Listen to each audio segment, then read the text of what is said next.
ꯃꯌꯥꯝꯕꯨ ꯑꯍꯥꯟꯕꯃꯛꯇꯗ ꯍꯦꯂꯤ ꯃꯩꯁꯅꯥꯝꯅ ꯇꯔꯥꯝꯅ ꯑꯣꯛꯆꯕꯒ ꯂꯣꯏꯅꯅ ꯈꯨꯔꯨꯝꯖꯔꯤ꯫ ꯃꯌꯥꯝꯗ ꯇꯥꯍꯟꯖꯔꯤꯕ ꯋꯥꯔꯤ ꯑꯁꯤꯒꯤ ꯃꯃꯤꯡ ꯁꯨꯡꯅꯣꯛ ꯅꯣꯛꯇꯕꯤ ꯔꯥꯖꯀꯨꯃꯥꯔꯤꯒꯤ ꯕꯣꯔ ꯊꯤꯕ꯫ ꯋꯥꯔꯤ ꯑꯁꯤꯕꯨ ꯏꯕꯤꯔꯛꯄꯅ ꯊꯣꯏꯕꯤ ꯈꯨꯃꯟ꯫ ꯋꯥꯔꯤ ꯑꯁꯤ ꯃꯌꯥꯝ ꯄꯨꯟꯅ ꯇꯥꯃꯤꯟꯅꯔꯁꯤ꯫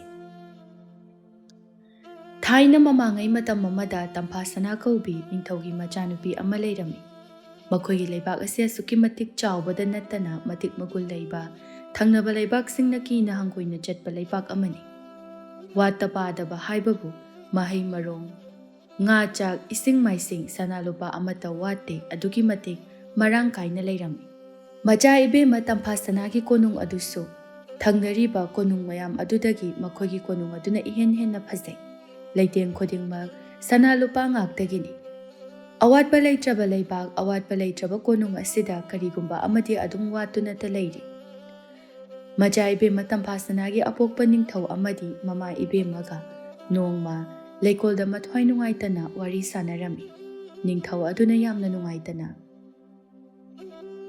"ꯑꯋꯥꯠꯄ ꯑꯃꯠꯇ ꯂꯩꯇ꯭ꯔꯕ ꯑꯩꯒꯤ ꯂꯩꯕꯥꯛ ꯑꯁꯤꯗ ꯑꯩꯒꯤ ꯄꯨꯟꯁꯤ ꯑꯁꯤꯗ ꯀꯔꯤꯅꯣꯃ ꯑꯗꯨꯝ ꯏꯋꯥꯠꯇ ꯋꯥꯠꯇꯨꯅ ꯂꯩꯗꯀꯣ꯫ ꯅꯥꯏꯇꯣꯝ ꯁꯥꯠꯆꯕꯤ ꯏꯆꯥꯅꯨꯄꯤ ꯑꯁꯤꯅ ꯄꯨꯡꯀꯛ ꯆꯥꯎꯔꯛꯄꯗꯒꯤ ꯍꯧꯅ ꯁꯨꯡꯅꯣꯛ ꯅꯣꯛꯇ꯭ꯔꯤꯕꯁꯤꯕꯨ ꯍꯣꯠꯅꯕ ꯌꯥꯕ ꯍꯣꯠꯅꯔꯤ, ꯑꯗꯨꯕꯨ ꯎꯄꯥꯏ ꯂꯩꯇꯦ꯫ ꯅꯣꯛꯑꯣ ꯍꯥꯏꯕ ꯌꯥꯗ꯭ꯔꯦ꯫ ꯏꯆꯥꯅ ꯍꯔꯥꯎꯅ ꯅꯣꯛꯄꯒꯤ ꯅꯨꯡꯁꯤꯕ ꯃꯥꯏꯊꯣꯡ ꯑꯗꯣ ꯎꯈꯤꯗꯕ ꯀꯨꯏꯔꯦ." ꯅꯤꯡꯊꯧꯗꯨ ꯀꯞꯂꯛꯏ꯫ "ꯑꯩꯅ ꯀꯅꯥꯒꯤ ꯃꯐꯝꯗ ꯀꯌꯥꯃꯨꯛ ꯌꯥꯝꯅ ꯂꯥꯟꯈꯤꯕꯅ ꯑꯁꯨꯛ ꯋꯥꯕ ꯄꯣꯠꯂꯨꯝ ꯑꯁꯤ ꯏꯐꯝꯗ ꯊꯥꯡꯒꯠꯄꯤꯔꯤꯕꯁꯤꯕꯨ? ꯂꯩꯇ ꯂꯥꯏꯔ ꯀꯅꯥ ꯑꯃꯗꯤ ꯍꯔꯥꯎ ꯍꯔꯥꯎ ꯃꯆꯥ ꯃꯁꯨꯁꯤꯡꯒ ꯂꯣꯏꯅꯅ ꯅꯣꯛꯈꯦꯗꯨꯅ ꯂꯩꯕꯗꯨ ꯎꯔꯒ ꯑꯩꯒꯤ ꯊꯃꯣꯏꯗ ꯏꯍꯥꯡ ꯍꯥꯡꯕꯒꯨꯝꯅ ꯇꯧꯏ꯫ ꯑꯩꯒꯤ ꯄꯨꯟꯁꯤꯁꯤꯗ ꯉꯁꯤ ꯐꯥꯎꯕ ꯅꯤꯡꯊꯧ ꯑꯣꯏ ꯍꯥꯏꯗꯨꯅꯁꯨ, ꯉꯝꯃꯤ ꯍꯥꯏꯗꯨꯅ ꯌꯥꯝ ꯀꯥ ꯍꯦꯟꯕ ꯊꯕꯛ ꯇꯧꯈꯤꯕꯁꯨ ꯂꯩꯇ꯭ꯔꯤ." ꯂꯩꯃꯅ ꯑꯃꯨꯛ ꯇꯞꯅ ꯃꯈꯥ ꯇꯥꯔꯛꯏ꯫ "ꯏꯅꯤꯡꯊꯧ, ꯑꯩꯅ ꯃꯇꯤꯛ ꯆꯥꯗꯕꯤ ꯃꯃꯥ ꯑꯣꯏꯔꯨꯕꯒꯤꯔ ꯈꯪꯗ꯭ꯔꯦ, ꯍꯦꯛ ꯄꯣꯛꯆꯕ ꯏꯆꯥ ꯐꯥꯎꯕ ꯅꯣꯛꯍꯟꯕ ꯉꯝꯗ꯭ꯔꯤ꯫ ꯑꯩꯁꯦ ꯌꯥꯝꯅ ꯃꯇꯤꯛ ꯆꯥꯗꯕꯤ ꯍꯥꯏꯕꯗꯨ ꯑꯣꯏꯔꯤ꯫ ꯂꯥꯏ ꯇꯤꯟ ꯈꯨꯔꯨꯝꯕ ꯌꯥꯕ ꯈꯨꯔꯨꯝꯃꯤ, ꯑꯇꯣꯞꯄ ꯍꯣꯠꯅꯕ ꯌꯥꯕ ꯍꯣꯠꯅꯔꯤ꯫ ꯑꯗꯨ ꯑꯣꯏꯔꯕꯁꯨ ꯏꯆꯥꯅꯨꯄꯤ ꯑꯁꯤꯅ ꯍꯔꯥꯎꯅ ꯅꯨꯡꯉꯥꯏꯅ ꯂꯩꯖꯕ ꯑꯗꯣ ꯃꯤꯠꯁꯤꯅ ꯎꯔꯛꯇꯕ ꯀꯨꯝꯖꯥ ꯃꯁꯤꯡ ꯌꯥꯝꯂꯛꯂꯤ꯫ ꯃꯥꯒꯤ ꯃꯅꯤꯡ ꯊꯨꯡꯅꯅꯕ ꯑꯄꯥꯝꯕ ꯐꯅ ꯍꯪꯂꯕꯁꯨ ꯑꯄꯥꯝꯕꯗꯨ ꯄꯤꯔ ꯐꯥꯎꯕꯗ ꯅꯣꯛꯐꯦꯠ ꯐꯥꯎꯕ ꯇꯧꯔꯛꯇꯦ꯫ ꯐꯖꯕꯅꯤꯗ, ꯅꯨꯡꯁꯤꯕꯅꯤꯗ ꯏꯆꯥꯅ ꯑꯉꯥꯡ ꯑꯣꯏꯔꯤꯉꯩꯗ ꯊꯃꯣꯏ ꯄꯦꯟꯅ ꯅꯣꯛꯆꯕꯗꯣ, ꯀꯌꯥꯗ ꯅꯤꯡꯊꯤꯖꯕ! ꯍꯧꯖꯤꯛꯇꯤ ꯋꯥꯔꯤ ꯈꯛꯇ ꯉꯥꯏꯔꯦ, ꯅꯤꯡꯁꯤꯡꯕ ꯈꯛꯇ ꯉꯥꯏꯔꯦ꯫ ꯏꯆꯥꯒꯤ ꯃꯤꯅꯣꯛꯇꯣ ꯅꯨꯡꯁꯤꯕꯅꯤꯗ." ꯅꯤꯡꯊꯧꯅ ꯃꯥꯒꯤ ꯂꯩꯃꯕꯨ ꯑꯃꯨꯛ ꯊꯦꯝꯖꯤꯟꯕꯤꯔꯛꯏ꯫ "ꯏꯍꯦ, ꯑꯗꯨꯛ ꯑꯩꯍꯥꯛꯅꯁꯨ ꯅꯁꯥꯕꯨ ꯋꯥꯈꯜ ꯋꯥꯍꯟꯒꯅꯨ꯫ ꯉꯥꯏꯈꯣ, ꯃꯇꯝ ꯂꯩꯔꯤ꯫ ꯌꯦꯡꯕ ꯌꯥꯕ ꯑꯇꯩ ꯎꯄꯥꯏ ꯊꯤꯈꯤꯁꯤ꯫ ꯑꯩꯅ ꯈꯟꯕ ꯑꯃꯗꯤ ꯂꯩꯅꯤ꯫ ꯂꯩꯃ, ꯁꯨꯝ ꯈꯟꯅꯁꯤ." "ꯀꯔꯝꯕ ꯋꯥꯐꯝꯅꯣ ꯏꯅꯤꯡꯊꯧ?" "ꯏꯆꯥꯅꯨꯄꯤꯁꯦ ꯍꯧꯖꯤꯛꯇꯤ ꯃꯄꯨꯡ ꯃꯔꯩ ꯐꯥꯔꯤ, ꯃꯌꯨꯝ ꯃꯀꯩ ꯄꯥꯟꯕ ꯌꯥꯕ ꯃꯇꯝ ꯍꯥꯏꯕꯗꯨ ꯑꯣꯏꯁꯤꯜꯂꯛꯂꯤ." "ꯑꯁꯨꯝꯅ ꯑꯩꯒꯤ ꯋꯥꯈꯜꯗ ꯈꯜꯂꯤ꯫ ꯅꯪꯗꯤ ꯀꯔꯤ ꯈꯜꯂꯤ?" "ꯑꯗꯨꯕꯨꯗꯤ ꯆꯨꯝꯃꯤ꯫ ꯃꯇꯝ ꯆꯞ ꯆꯥꯔꯕꯅꯤ꯫ ꯈꯔ ꯂꯩꯔꯕꯗꯤ ꯃꯇꯝ ꯍꯦꯟꯗꯣꯛꯈꯤꯒꯗꯧꯔꯤꯕꯅꯤ." "ꯑꯗꯨꯅꯤ ꯑꯩꯅ ꯈꯜꯂꯤꯕꯁꯦ꯫ ꯏꯆꯥꯁꯦ ꯅꯣꯛꯑꯣ ꯍꯥꯏꯕꯁꯨ ꯁꯨꯛꯌꯥ ꯌꯥꯗ꯭ꯔꯦ꯫ ꯑꯗꯨꯅ ꯏꯆꯥꯒꯤ ꯅꯨꯄꯥ ꯈꯟꯕꯒꯤ ꯊꯧꯔꯝ ꯑꯁꯦ ꯌꯥꯝꯅ ꯇꯣꯉꯥꯟꯕ ꯃꯑꯣꯡꯗ, ꯃꯌꯥꯝꯗꯒꯤ ꯈ꯭ꯋꯥꯏꯗꯒꯤ ꯇꯣꯉꯥꯟꯕ ꯃꯑꯣꯡꯗ ꯄꯥꯡꯊꯣꯛꯀꯦ ꯍꯥꯏꯅ ꯈꯜꯂꯤ." "ꯏꯅꯤꯡꯊꯧꯅ ꯐꯒꯅꯤ ꯍꯥꯏꯕꯗꯣ ꯑꯩꯒꯤꯗꯤ ꯑꯀꯥꯏꯕ ꯑꯃꯠꯇ ꯂꯩꯖꯗꯦ꯫ ꯂꯩꯕꯥꯛ ꯑꯁꯤꯗ ꯂꯩꯕ ꯑꯣꯏꯔꯕꯁꯨ, ꯑꯇꯣꯞꯄ ꯂꯩꯕꯥꯛꯇꯒꯤ ꯅꯤꯡꯊꯧ ꯃꯆꯥꯁꯤꯡ ꯑꯃꯗꯤ ꯃꯤꯆꯝꯕꯨ ꯑꯣꯏꯔꯕꯁꯨ ꯑꯩꯒꯤ ꯏꯆꯥꯅꯨꯄꯤꯕꯨ ꯊꯃꯣꯏ ꯄꯦꯟꯅ ꯅꯣꯛꯍꯟꯕ ꯉꯝꯕ ꯅꯨꯄꯥ ꯑꯗꯨꯗ ꯑꯩꯒꯤ ꯏꯆꯥꯅꯨꯄꯤꯕꯨ ꯂꯨꯍꯣꯡꯒꯅꯤ꯫ ꯑꯋꯣꯡ ꯑꯋꯣꯟ ꯆꯥꯎꯅ ꯇꯝꯗꯨꯅ, ꯂꯩꯕꯥꯛꯀꯤ ꯐꯝꯅꯥꯏꯕ ꯍꯥꯞꯀꯅꯤ ꯍꯥꯏꯗꯨꯅ ꯁꯒꯣꯜ ꯂꯥꯟꯃꯤ ꯊꯥꯗꯨꯅ ꯄꯥꯎꯖꯦꯟꯒꯦ ꯍꯥꯏꯅ ꯈꯜꯂꯤ." "ꯍꯩꯃꯥ, ꯑꯗꯨꯗꯤ ꯌꯥꯝ ꯐꯩꯌꯦ ꯏꯅꯤꯡꯊꯧ, ꯃꯗꯨꯃꯛ ꯄꯥꯡꯊꯣꯛꯄ ꯌꯥꯏ꯫ ꯑꯗꯨꯗꯤ ꯊꯤꯟꯊꯔꯔꯣꯏꯁꯤ." ꯑꯁꯨꯝꯅ ꯂꯩꯃ ꯅꯤꯡꯊꯧ ꯑꯅꯤꯗꯨ ꯋꯥ ꯇꯥꯅꯕ ꯂꯣꯏꯔꯕ ꯃꯇꯨꯡꯗ ꯊꯕꯛ ꯑꯣꯏꯅ ꯄꯥꯡꯊꯣꯛꯅꯕ ꯁꯒꯣꯜ ꯂꯥꯟꯃꯤꯗ ꯄꯥꯎꯇꯥꯛ ꯄꯤꯔꯝꯃꯤ꯫ ꯃꯥꯏꯀꯩ ꯁꯤꯟꯕ ꯊꯨꯡꯅ ꯁꯒꯣꯜ ꯂꯥꯟꯃꯤꯁꯤꯡ ꯑꯗꯨꯅ ꯄꯥꯎ ꯆꯦꯜꯂꯝꯃꯤ꯫ "ꯇꯥꯎ ꯇꯥꯎ, ꯃꯥꯏꯀꯩ ꯑꯁꯣꯝꯒꯤ ꯃꯤꯌꯥꯝ ꯄꯨꯝꯅꯃꯛ, ꯁꯅꯥ ꯀꯣꯅꯨꯡꯒꯤ ꯄꯥꯎꯖꯦꯜ ꯑꯃ ꯄꯨꯔꯛꯂꯤ꯫ ꯃꯆꯥ ꯏꯕꯦꯝꯃ ꯇꯝꯐꯥ ꯁꯅꯥꯕు ꯊꯃꯣꯏ ꯄꯦꯟꯅ ꯅꯣꯛꯍꯟꯕ ꯉꯝꯕ ꯇꯝꯕ ꯅꯨꯄꯥ ꯑꯗꯨꯗ ꯃꯆꯥ ꯏꯕꯦꯝꯃ ꯇꯝꯐꯥ ꯁꯅꯥꯕꯨ ꯑꯋꯣꯡ ꯑꯋꯨꯟ ꯆꯥꯎꯅ ꯄꯤꯗꯨꯅ ꯂꯨꯍꯣꯡꯒꯅꯤ꯫ ꯃꯗꯨꯗꯁꯨ ꯅꯠꯇꯦꯗꯣ, ꯂꯩꯕꯥꯛ ꯇꯪꯈꯥꯏ ꯑꯃꯁꯨ ꯄꯤꯗꯨꯅ ꯏꯀꯥꯏ ꯈꯨꯝꯅꯒꯅꯤ꯫ ꯆꯥꯡꯌꯦꯡ ꯑꯁꯤꯗ ꯌꯥꯎꯅꯤꯡꯕꯁꯤꯡꯅ ꯉꯁꯤꯗꯒꯤ ꯅꯨꯃꯤꯠ 10ꯅꯤ ꯁꯨꯕꯗ ꯑꯌꯨꯛ ꯌꯦꯟꯗꯥ ꯑꯉꯟꯕꯗ ꯁꯅꯥ ꯀꯣꯅꯨꯡꯗ ꯂꯥꯛꯇꯨꯅ ꯌꯥꯎꯔꯕ ꯌꯥꯒꯅꯤ꯫ ꯑꯁꯨꯝꯅ ꯃꯥꯏꯀꯩ ꯈꯨꯗꯤꯡꯃꯛ ꯁꯒꯣꯜ ꯂꯥꯟꯃꯤꯒꯤ ꯄꯥꯎ ꯆꯠꯂꯝꯃꯤ꯫ ꯄꯥꯎꯁꯤ ꯇꯥꯕꯗ ꯂꯩꯕꯥꯛ ꯑꯗꯨꯗꯒꯤꯗ ꯅꯠꯇꯅ ꯊꯪꯅꯕ ꯂꯩꯕꯥꯛꯁꯤꯡꯒꯤ ꯅꯨꯄꯥ ꯍꯥꯏꯕ ꯄꯨꯝꯅꯃꯛ ꯃꯊꯨꯝ ꯃꯔꯥꯡ ꯍꯧꯔꯝꯃꯤ꯫ ꯀꯅꯥꯒꯤ ꯅꯤꯡꯊꯧ ꯃꯆꯥ ꯃꯗꯨꯗꯒꯤ ꯍꯧꯔꯒ ꯐꯝꯅꯥꯏꯕꯗꯒꯤ ꯃꯤꯆꯝ ꯄꯥꯈꯪꯁꯤꯡ ꯈꯣꯡꯇꯦꯛ ꯃꯤꯇꯥꯡ ꯄꯨꯝꯅꯃꯛ ꯋꯥꯈꯜꯒꯤ ꯐꯨꯔꯥ ꯁꯥꯒꯠꯅꯔꯝꯃꯤ꯫ ꯃꯥꯒꯤ ꯀꯥꯡꯂꯨꯞ ꯈꯥꯏꯗꯣꯛꯅꯗꯨꯅ ꯋꯥꯊꯤ ꯉꯥꯡꯅꯔꯝꯃꯤ꯫ ꯂꯩꯄꯨꯡ ꯐꯝꯕ ꯁꯨꯅꯤꯡꯗꯕ ꯃꯤꯆꯝ ꯄꯥꯈꯪ ꯈꯔꯅ ꯅꯣꯛ ꯅꯣꯛꯇꯅ ꯋꯥꯔꯤ ꯁꯥꯅꯔꯝꯃꯤ꯫ ꯍꯦꯔꯥ, ꯃꯤ ꯅꯣꯛꯍꯟꯕꯕꯨ ꯀꯌꯥꯝ ꯂꯨꯕ ꯄꯣꯠꯅꯣ? ꯁꯦꯒ꯭ꯔꯥꯛꯇ ꯇꯤꯀꯤ ꯍꯣꯠꯂꯒ ꯑꯗꯨꯝ ꯅꯣꯛꯍꯟꯕ ꯌꯥꯕꯗꯨꯕꯨ ꯏꯔꯥꯏ ꯂꯥꯏꯄꯣꯠꯅꯤ꯫ ꯑꯩꯗꯤ ꯁꯨꯃꯥꯏꯅ ꯇꯧꯔꯒ ꯃꯆꯥ ꯏꯕꯦꯝꯃꯕꯨ ꯑꯩꯒꯤ ꯑꯣꯏꯔꯒꯦ ꯈꯜꯂꯤ꯫ ꯅꯣꯏ ꯑꯃꯨꯛ ꯑꯩꯒꯤ ꯏꯊꯧ ꯇꯝꯅꯔꯛꯀꯅꯨꯀꯣ꯫ ꯅꯣꯏꯁꯨ ꯅꯣꯏꯒꯤ ꯑꯣꯏꯕ ꯄꯣꯔꯝ ꯄꯨꯊꯣꯛꯇꯨꯅ ꯆꯠꯆꯧ꯫ ꯍꯟꯗꯛꯀꯤ ꯃꯇꯥꯡꯁꯤꯗꯤꯅꯦ, ꯃꯆꯥ ꯏꯕꯦꯝꯃꯗꯤ ꯑꯩꯒꯤ ꯑꯣꯏꯕꯗꯤ ꯁꯣꯏꯗ꯭ꯔꯦ ꯀꯩꯅꯣ꯫ ꯑꯇꯣꯞꯄ ꯑꯃꯅ ꯑꯃꯨꯛ ꯍꯥꯏꯔꯛꯏ꯫ ꯍꯦꯔꯥ, ꯅꯥꯞ ꯆꯥꯗꯕ ꯋꯥ ꯃꯗꯣ ꯑꯣꯏꯊꯣꯛꯄ ꯌꯥꯔꯣꯏ꯫ ꯂꯩꯕꯥꯛ ꯅꯤꯡꯊꯧꯒꯤ ꯃꯆꯥꯗꯨꯕꯨ ꯀꯃꯥꯏꯅ ꯇꯤꯀꯤ ꯍꯣꯠꯀꯗꯣꯏꯅꯣ ꯏꯇꯥꯎ? ꯑꯃꯅ ꯑꯃꯨꯛ ꯍꯥꯏꯔꯛꯏ꯫ ꯑꯩꯗꯤꯅꯦ, ꯏꯃꯥꯒꯤ ꯐꯅꯦꯛ ꯁꯦꯠꯂꯒ ꯆꯠꯀꯅꯤ꯫ ꯃꯗꯨ ꯎꯕꯗ ꯃꯆꯥ ꯏꯕꯦꯝꯃꯗꯣ ꯁꯣꯏꯗꯅ ꯅꯣꯛꯂꯛꯀꯅꯤ ꯈꯜꯂꯤ꯫ ꯑꯃꯅ ꯑꯃꯨꯛ ꯍꯥꯏꯔꯛꯏ꯫ ꯑꯁ, ꯅꯨꯄꯥꯅꯕꯨ ꯐꯅꯦꯛ ꯁꯦꯠꯂꯒ ꯆꯠꯇꯣꯏꯕ?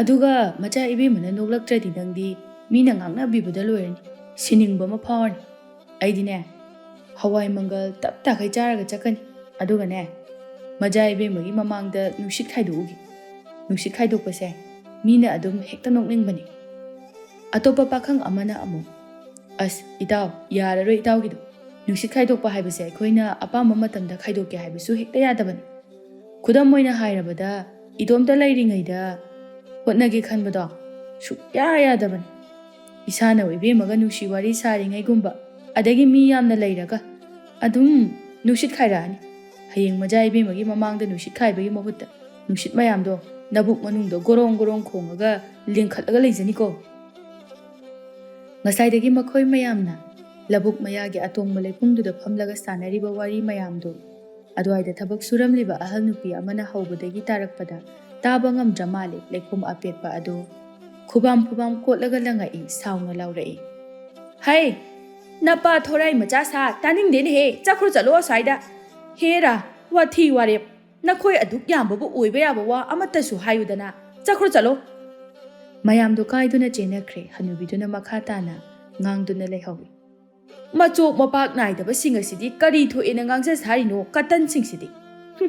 ꯁꯛꯇꯥꯁꯤꯡꯁꯤꯒ ꯈꯔ ꯐꯖꯔꯕꯗꯤ ꯐꯩ꯫ ꯑꯇꯣꯞꯄ ꯂꯩꯕꯥꯛꯀꯤ ꯅꯤꯡꯊꯧ ꯃꯆꯥꯁꯤꯡꯁꯨ ꯃꯊꯨꯝ ꯃꯔꯥꯡ ꯍꯧꯕ ꯑꯁꯤꯗ ꯌꯥꯎꯔꯝꯃꯤ꯫ ꯑꯦ, ꯃꯆꯥ ꯏꯕꯦꯝꯃ ꯇꯝꯐꯥꯁꯅꯥ ꯍꯥꯏꯕꯗꯨꯗꯤ ꯃꯁꯛ ꯃꯇꯧ ꯑꯣꯟꯊꯣꯛꯅ ꯐꯖꯕꯅꯤꯗ꯫ ꯍꯟꯗꯛꯀꯤ ꯃꯇꯥꯡꯁꯤꯗꯤ ꯑꯩ ꯃꯥꯏ ꯄꯥꯛꯅꯕ ꯍꯣꯠꯅꯗꯕ ꯌꯥꯗꯦ꯫ ꯃꯇꯤꯛ ꯃꯒꯨꯟ ꯂꯩꯕ ꯂꯩꯕꯥꯛ, ꯃꯈꯣꯏꯒ ꯉꯥꯏꯁꯦꯜ ꯑꯣꯏꯕꯗꯤ ꯑꯐꯕꯅꯤ꯫ ꯍꯦꯔꯥ, ꯅꯣꯛꯍꯟꯕꯕꯨ ꯀꯌꯥꯝ ꯂꯨꯕ ꯊꯕꯛ? ꯑꯁꯨꯝꯅ ꯃꯌꯥꯝ ꯄꯨꯝꯅꯃꯛꯇꯨ ꯃꯆꯥ ꯏꯕꯦꯝꯃ ꯇꯝꯐꯥꯁꯅꯥꯕꯨ ꯅꯣꯛꯍꯟꯕ ꯍꯥꯏꯕꯁꯤ ꯏꯔꯥꯏ ꯂꯥꯏꯕꯅꯤ ꯍꯥꯏꯗꯨꯅ ꯋꯥꯈꯜ ꯅꯨꯡꯉꯥꯏꯅ ꯂꯩꯔꯝꯃꯤ꯫ ꯃꯇꯝꯅ ꯁꯨꯝ ꯍꯧꯈꯤꯕꯅ ꯆꯥꯡꯌꯦꯡꯒꯤ ꯅꯨꯃꯤꯠ ꯌꯧꯁꯤꯜꯂꯛꯂꯦ꯫ ꯀꯣꯅꯨꯡ ꯑꯗꯨ ꯑꯌꯨꯛ ꯌꯦꯟꯗꯥ ꯑꯉꯟꯕꯗꯒꯤ ꯍꯧꯅ ꯅꯨꯄꯥ ꯃꯌꯥꯝ ꯑꯃꯅ ꯀ꯭ꯔꯤꯛ ꯀ꯭ꯔꯤꯛ ꯏꯟꯅꯩ꯫ ꯃꯆꯥ ꯏꯕꯦꯝꯃꯒꯤ ꯅꯨꯄꯥ ꯈꯟꯕꯒꯤ ꯊꯧꯔꯝ ꯑꯗꯨꯕꯨ ꯌꯦꯡꯕ ꯂꯥꯛꯄ ꯃꯤꯌꯥꯝ ꯑꯃꯁꯨ ꯀꯣꯅꯨꯡ ꯑꯗꯨ ꯑꯍꯥꯡꯕ ꯃꯐꯝ ꯃꯆꯦꯠ ꯑꯃ ꯐꯥꯎꯕ ꯂꯩꯇ꯭ꯔꯦ꯫ ꯃꯤꯅ ꯀ꯭ꯔꯤꯛ ꯀ꯭ꯔꯤꯛ ꯏꯟꯅꯩ꯫ ꯃꯇꯝ ꯌꯧꯔꯗꯨꯅ ꯆꯥꯡꯌꯦꯡ ꯑꯗꯨꯁꯨ ꯍꯧꯔꯦ꯫ ꯃꯥꯒꯤ ꯍꯩꯖꯕꯤ ꯄꯨꯊꯣꯛꯅꯗꯨꯅ ꯃꯥꯏ ꯄꯥꯛꯅꯅꯕ ꯀꯟꯅ ꯍꯣꯠꯅꯖꯩ꯫ ꯅꯤꯡꯊꯧ ꯃꯆꯥꯅꯨꯄꯥ ꯑꯃꯗꯤ ꯃꯆꯥ ꯏꯕꯦꯝꯃꯗ ꯑꯣꯟꯁꯤꯟꯗꯨꯅ ꯃꯤꯆꯤ ꯈꯠꯂꯒ ꯑꯗꯨꯝ ꯂꯩꯔꯝꯃꯤ꯫ ꯇꯤꯜꯂꯤꯕ ꯃꯤꯌꯥꯝꯗꯤ ꯅꯣꯛꯄꯁꯨ ꯌꯥꯎꯔꯤ꯫ ꯑꯗꯨꯕꯨ ꯃꯆꯥ ꯏꯕꯦꯝꯃ ꯇꯝꯐꯥꯁꯅꯥꯗꯤ ꯅꯣꯛꯄꯗꯤ ಲಾಯ್ರದꯅ ꯍꯥꯏꯐꯦꯠ ꯌꯦꯡꯂꯝꯂꯒ ꯃꯃꯥꯏ ꯂꯩꯊꯣꯛꯂꯒ ꯍꯥꯏꯔꯛꯏ꯫ ꯑꯁ, ꯄꯨꯊꯣꯛꯈ꯭ꯔꯣ, ꯂꯩꯅꯥ ꯂꯩꯕ ꯃꯤ ꯌꯥꯝ ꯃꯥꯜꯂꯤ, ꯌꯦꯡꯅꯤꯡꯗ꯭ꯔꯦ꯫ ꯃꯊꯪ ꯑꯃ ꯑꯃꯨꯛ ꯆꯪꯂꯛꯏ꯫ ꯅꯨꯄꯥ ꯑꯗꯨ ꯇꯧꯗ꯭ꯔꯤ ꯈꯣꯡꯏ꯫ ꯑꯗꯨꯒ ꯉꯥꯅꯨ ꯃꯆꯥꯁꯤꯡꯅ ꯖꯒꯣꯏ ꯁꯥꯔꯝꯃꯤ꯫ ꯃꯗꯨ ꯎꯕꯗ ꯇꯤꯜꯂꯤꯕ ꯃꯤꯌꯥꯝ ꯑꯗꯨꯗꯤ ꯅꯨꯡꯁꯤꯅꯦ ꯍꯥꯏꯔꯒ ꯅꯣꯛꯐꯦꯠ ꯅꯣꯛꯐꯦꯠ ꯇꯧꯔꯝꯃꯤ꯫ ꯑꯗꯨꯕꯨ ꯃꯆꯥ ꯏꯕꯦꯝꯃ ꯇꯝꯐꯥꯁꯅꯥꯗꯤ ꯁꯨꯡꯅꯣꯛ ꯅꯣꯛꯂꯝꯗꯦ꯫ ꯃꯊꯪꯒꯤ ꯅꯤꯡꯊꯧ ꯃꯆꯥ ꯑꯃꯃꯨꯛ ꯆꯪꯂꯛꯂꯝꯃꯤ꯫ ꯃꯥꯗꯤ ꯁꯒꯣꯜ ꯃꯊꯛꯇ ꯇꯣꯡꯗꯨꯅ ꯑꯗꯨꯝ ꯃꯤꯌꯥꯝ ꯃꯃꯥꯡꯗ ꯆꯪꯂꯛꯏ꯫ ꯑꯗꯨꯒ ꯀꯨꯝꯊꯒꯦ ꯇꯧꯔꯛꯄꯗ ꯁꯒꯣꯜ ꯃꯊꯛꯇꯒꯤ ꯇꯥꯔꯛꯇꯨꯅ ꯂꯩꯃꯥꯏꯗ ꯂꯣꯡꯅ ꯍꯥꯏꯊꯔꯝꯃꯤ꯫ ꯀꯔꯤꯗ ꯀꯗꯣꯝꯗ ꯄꯥꯟꯕꯅꯣ ꯈꯪꯗꯦ, ꯅꯤꯡꯊꯧ ꯃꯆꯥ ꯑꯗꯨꯒꯤ ꯐꯩꯖꯣꯝ ꯑꯗꯨꯁꯨ ꯖ꯭ꯔꯦꯠ ꯂꯥꯎꯅ ꯈꯔ ꯁꯦꯒꯥꯏꯔꯝꯃꯤ꯫ ꯃꯗꯨ ꯎꯕꯗ ꯇꯤꯜꯂꯤꯕ ꯃꯤꯌꯥꯝ ꯄꯨꯝꯅꯃꯛꯇꯤ ꯄꯨꯛꯂꯤ ꯄꯥꯏꯕ ꯃꯈꯩ ꯅꯣꯛꯂꯝꯃꯤ꯫ ꯑꯗꯨꯕꯨ ꯃꯆꯥ ꯏꯕꯦꯝꯃ ꯇꯝꯐꯥꯁꯅꯥꯗꯤ ꯅꯣꯛꯄꯒꯤ ꯃꯍꯨꯠꯇ ꯍꯥꯟꯅꯗꯒꯤ ꯍꯦꯟꯅ ꯃꯥꯏꯊꯣꯡ ꯑꯗꯨ ꯏꯃꯛ ꯃꯛꯁꯤꯜꯂꯤ, ꯇꯞꯅ ꯁꯣꯟꯖꯩ꯫ ꯑꯁ, ꯑꯣꯟꯊꯣꯛꯅ ꯆꯦꯛꯁꯤꯟꯗꯦꯗ ꯇꯧꯔꯤꯁꯦ, ꯃꯃꯥꯏ ꯃꯃꯤꯠ ꯏꯊꯛ ꯊꯛꯑꯗꯅ꯫ ꯅꯤꯡꯊꯧ ꯃꯆꯥꯅꯨꯄꯥꯗꯨꯗꯤ ꯃꯥꯒꯤ ꯍꯩꯖ ꯁꯤꯡꯖꯕꯗꯤ ꯑꯃꯠꯇ ꯎꯠꯇ꯭ꯔꯦ꯫ Sagol mathagtagiga tarakpaduda ikaiduna prap miyam maraktagi thokre. Mathang amuk yamna inakaira khunba maral mathum yamna leiba ahal nupa ama changlai. Aduga yamna phajaba upu macha ama puthorei. Adudagi amuk upu ado hanglaga yamna phajaba leitengi potlam sing puthoktuna maja ibema tamphasanada piram aduga hairei. Maja ibema masigi leitengi potlam sing ase maja ibemagi damakta sajarapu. Khwaidagi hena khudaiba miyoida nektuna amadi amukta kanagumba amatana sizinadriba mawongda sahanjaba. Tampasana wa amata khumde adubu tilliba miyam nupi angang pumnamakti langtrik langna phazaraba leitengi potlam sing adu ubada harau mathoi karami. Tampasana di nokpagi mahuta mamai leithoktuna leirami. Majaibe ma tampasana na sungnok noktabi aduda leima ningthau anidu aduki matik mathoi wazarami. Tapna wari sanajai leimana hairei. Iningthau ngasaidagi changyeng tawribasi tamba nupa phanadi yamsilami. Adubu hojik phawba ichanupi asina suklok loktribasibu kamdongni sidi. Ningthau tapna phanayamdi haujinkri. Adubu kharadi leiridana ngahak yengba haibaduni. Asumna changyeng ado asum matamdi haujinki. Majaibe matam phasanadi nukpa kauba leitre ikon konbada aroiba oina tamba nupa ama changlakli. Masak matau yamna chingle manupa ado safilan fi setli thangsang ama yepi. Leibaki leima ningthau amadi tilliba miyam pumnamak nupa aduda asa thamlami. Nupa aduna prap changlaklaga magi haizabi thangi mahai pumba loina utlami.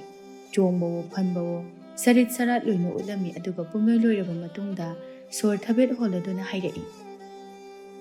Masaibema aigi punsina leiriba makai Mazaibema bo adumak ngak senduna thamjagani. Tampasana hanagi hana adumak lei sakpham hongde lanmiromda onsinduna hairei. Nupase ising chaise namada amukta puthokpiyuba. Ngasaidagi chongphan tawbada wamandana wathaba tari. Asumna lanmi kharana nupa adubu puthokre.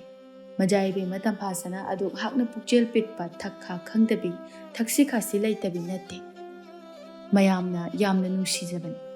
Asumna magi nupa khanbagi changyeng adu mai pakpa yauda adumak loisinkri. Masida leima ningthau anidi aduki matik mathwai wazaram. Tilliba leibak miyam adusu mayumda hanarakli magi thokpa ngame. Ngasagi sagoldagi onthaba ningthau macha nupa duni aina yam nokningisi. Atopa nupi amana chalo he karida nokningiba aduba mi soiba haibase tamba ngampote aidine Thangi jagoi saram leba nupaduni se yam nokningi se. Ahan bagi nupiduna chalo he thang haibadubu kaida nokningi no taningde. Sagoldagi tabadudi kayam nokningadana. Nupi anidu khatnabagi mawongda lakpaduda tung oirapna chalambi ahal nupi amana chaithalai. Hai karino ne noibo majaibe manoknaba changyeng tawraga noina oina noi. Aduga swaidana amuk kaisu leitaba maramgi khatna chainarakanuko yengningde. Khul laikai amatada leminaraga tawgunuko adugumba khatna chainaba malom thamnabagi thabakto. Asumna ahal nupiduna hairakpagi matung inna ngasai khai marai yetnaramba nupi anido ikaiboi lakpoi tumin prap chatnakri. Somdana amuk leima ningthau anido mathwai yamna nungaizaramde. Ningthauna yamna nungaitana aise yamna matik chadaba ningthau haibada oiri. Thangnaba leibaki isung imanaba ningthau mayamnadi aigi wata padaba leibak asigidamakta kalaknari sonari. Adu aigi ifamdadi awatpagi awatpa ngakta ngairabagum tawri. Leimana amuk hairei. Nate masibu aikhoina pinthokpa haitabagini haigadawribra. Ichagi minok ukidaba koiri. Isagi minoki awatpa ase karimata mensinba yadri. Yengu ba mafam khudingba imak maksinbagum taw. Masek mangal amata thoktre. Asumna nungaitana wari sanaringai lanmi ama changlaklaga tapna. Iningthau laikol senaba ahalado masa yamna kana ngamdre hai. Matam kharadi lakpa ngamloidawri haina takpirai. Ningthau sor sangna hontharaga hairei. Phare angamba sengoida amukta hairujo mana thokpa phananaba silo hai. ꯂꯥꯟꯃꯤꯗꯨ ꯅꯤꯡꯊꯧꯒꯤ ꯌꯥꯊꯪ ꯄꯨꯔꯗꯨꯅ ꯃꯐꯝ ꯑꯗꯨꯗꯒꯤ ꯆꯠꯈ꯭ꯔꯦ ꯑꯗꯨꯒ ꯑꯉꯝꯕ ꯁꯦꯡꯒꯣꯏꯗ ꯅꯤꯡꯊꯧꯒꯤ ꯄꯥꯎ ꯑꯗꯨ ꯇꯝꯂꯨꯔꯦ꯫ ꯑꯉꯝꯕ ꯁꯦꯡꯒꯣꯏ ꯅꯤꯡꯊꯧꯒꯤ ꯑꯆꯥꯟꯕ ꯃꯅꯥꯏꯅꯤ꯫ ꯂꯩꯕꯥꯛ ꯅꯤꯡꯊꯧꯒꯤ ꯑꯔꯨꯕ ꯋꯥꯐꯝꯗꯒꯤꯅ ꯑꯔꯥꯏꯕ ꯋꯥꯐꯝ ꯐꯥꯎꯕ ꯑꯉꯝꯕ ꯁꯦꯡꯒꯣꯏꯒ ꯅꯤꯡꯊꯧꯒ ꯍꯦꯛ ꯍꯦꯛ ꯆꯦꯛꯅ ꯆꯤꯛꯅ ꯋꯥꯔꯤ ꯇꯥꯟꯅꯖꯩ꯫ ꯑꯉꯝꯕ ꯁꯦꯡꯒꯣꯏꯅꯁꯨ ꯌꯥꯝꯅ ꯊꯃꯣꯏ ꯁꯦꯡꯅ ꯂꯩꯕꯥꯛꯀꯤ ꯑꯃꯗꯤ ꯅꯤꯡꯊꯧꯒꯤꯗꯃꯛ ꯍꯣꯠꯅꯖꯩ꯫ ꯑꯁꯨꯝꯅ ꯂꯩꯕꯥꯛ ꯅꯤꯡꯊꯧꯅ ꯑꯉꯝꯕ ꯁꯦꯡꯒꯣꯏꯕꯨ ꯂꯨꯅ ꯆꯥꯟꯅ ꯇꯧꯖꯕ ꯑꯁꯤ ꯎꯕꯗ ꯑꯇꯩ ꯂꯩꯔꯤꯕ ꯑꯉꯝꯕꯁꯤꯡ ꯑꯗꯨ ꯀꯥ ꯍꯦꯟꯅꯗꯤ ꯈꯟꯖꯤꯜꯂꯨꯗꯦ, ꯑꯗꯨꯕꯨ ꯃꯌꯥꯝꯗꯒꯤ ꯈ꯭ꯋꯥꯏꯗꯒꯤ ꯍꯦꯟꯅ ꯀꯂꯛ ꯃꯤꯍꯧ ꯆꯥꯎꯕꯗꯤ ꯑꯉꯝꯕ ꯈꯣꯏꯗꯨꯝꯅꯤ꯫ ꯂꯥꯟꯃꯤ ꯑꯗꯨꯒ ꯑꯉꯝꯕ ꯁꯦꯡꯒꯣꯏꯒ ꯋꯥꯔꯤ ꯁꯥꯟꯅꯕ ꯑꯗꯨ ꯇꯥꯕꯗ ꯁꯣꯝꯗ ꯑꯉꯝꯕ ꯈꯣꯏꯗꯨꯝ ꯑꯗꯨ ꯃꯊꯃꯣꯏ ꯑꯗꯨ ꯄ꯭ꯔꯣꯛ ꯄ꯭ꯔꯣꯛ ꯆꯥꯛꯂꯝꯃꯤ꯫ ꯍꯦꯛ ꯇꯧꯔꯒ ꯁꯦꯡꯒꯣꯏ, ꯍꯦꯛ ꯇꯧꯔꯒ ꯁꯦꯡꯒꯣꯏ, ꯇꯥꯅꯤꯡꯗꯕꯅ ꯂꯣꯏꯔꯦ꯫ ꯂꯩꯔꯤꯕ ꯑꯇꯩ ꯃꯌꯥꯝ ꯑꯁꯦ ꯀꯔꯤꯃꯇ ꯃꯤ ꯑꯣꯏꯅ ꯊꯥꯗꯦꯅꯦ꯫ ꯃꯊꯟꯇ ꯄ꯭ꯔꯣꯛ ꯄ꯭ꯔꯣꯛ ꯆꯥꯛꯄ ꯍꯦꯟꯃꯟꯗꯨꯅ ꯇꯨꯃꯤꯟꯅ ꯂꯩꯕ ꯉꯝꯂꯛꯇ꯭ꯔꯦ꯫ ꯃꯅꯥꯛꯇ ꯂꯩꯔꯤꯕ ꯑꯉꯝꯕꯁꯤꯡ ꯑꯗꯨꯗ ꯍꯥꯏꯔꯛꯏ, ꯂꯩꯔꯤꯕ ꯑꯉꯝꯕ ꯑꯩꯈꯣꯏ ꯃꯌꯥꯝꯗꯁꯨ ꯈꯔ ꯈꯔ ꯋꯥꯁꯦ ꯍꯥꯏꯔꯗꯤ ꯐꯒꯗꯕꯅꯤ꯫ ꯁꯦꯡꯒꯣꯏꯗ ꯑꯗꯨꯝ ꯀꯩꯁꯨ ꯅꯠꯇꯕ ꯑꯃꯁꯨ ꯁꯤꯟꯅꯩ꯫ ꯑꯩꯈꯣꯏꯒꯁꯤꯗꯤ ꯃꯤ ꯑꯣꯏꯅ ꯊꯥꯗ꯭ꯔꯦꯗ꯫ ꯐꯝꯅꯥꯏꯕ ꯑꯃꯅ ꯍꯥꯏꯁꯨ ꯍꯥꯏꯕꯅꯤ ꯑꯉꯝꯕ꯫ ꯑꯉꯝꯕ ꯁꯦꯡꯒꯣꯏꯁꯦ ꯏꯅꯤꯡꯊꯧꯒ ꯌꯥꯝꯅ ꯀꯨꯏꯅ ꯁꯥꯡꯅ ꯂꯣꯏꯅꯗꯨꯅ ꯂꯩꯕꯥꯛ ꯉꯥꯛꯂꯛꯏꯀꯣ꯫ ꯑꯁ, ꯀꯣꯛꯇꯤ ꯐꯖꯅ ꯂꯩꯕꯖꯥꯠꯅꯤ ꯃꯥꯁꯦ꯫ ꯑꯃꯅ ꯑꯃꯨꯛ ꯍꯥꯏꯔꯛꯏ, ꯁꯦꯡꯒꯣꯏꯁꯦ ꯌꯥꯝꯅ ꯑꯍꯜ ꯑꯣꯏꯔꯨꯕꯗꯤ ꯅꯠꯇꯦ, ꯑꯩꯈꯣꯏꯒꯤ ꯏꯈꯥꯅꯤ, ꯑꯗꯨꯕꯨ ꯄꯨꯛꯆꯦꯜ ꯁꯦꯡꯕꯅꯤꯅ ꯃꯇꯝ ꯀꯨꯏꯅ ꯁꯥꯡꯅ ꯂꯩꯕꯥꯛ ꯅꯤꯡꯊꯧꯅ ꯆꯥꯟꯕꯤꯔꯤꯁꯦ꯫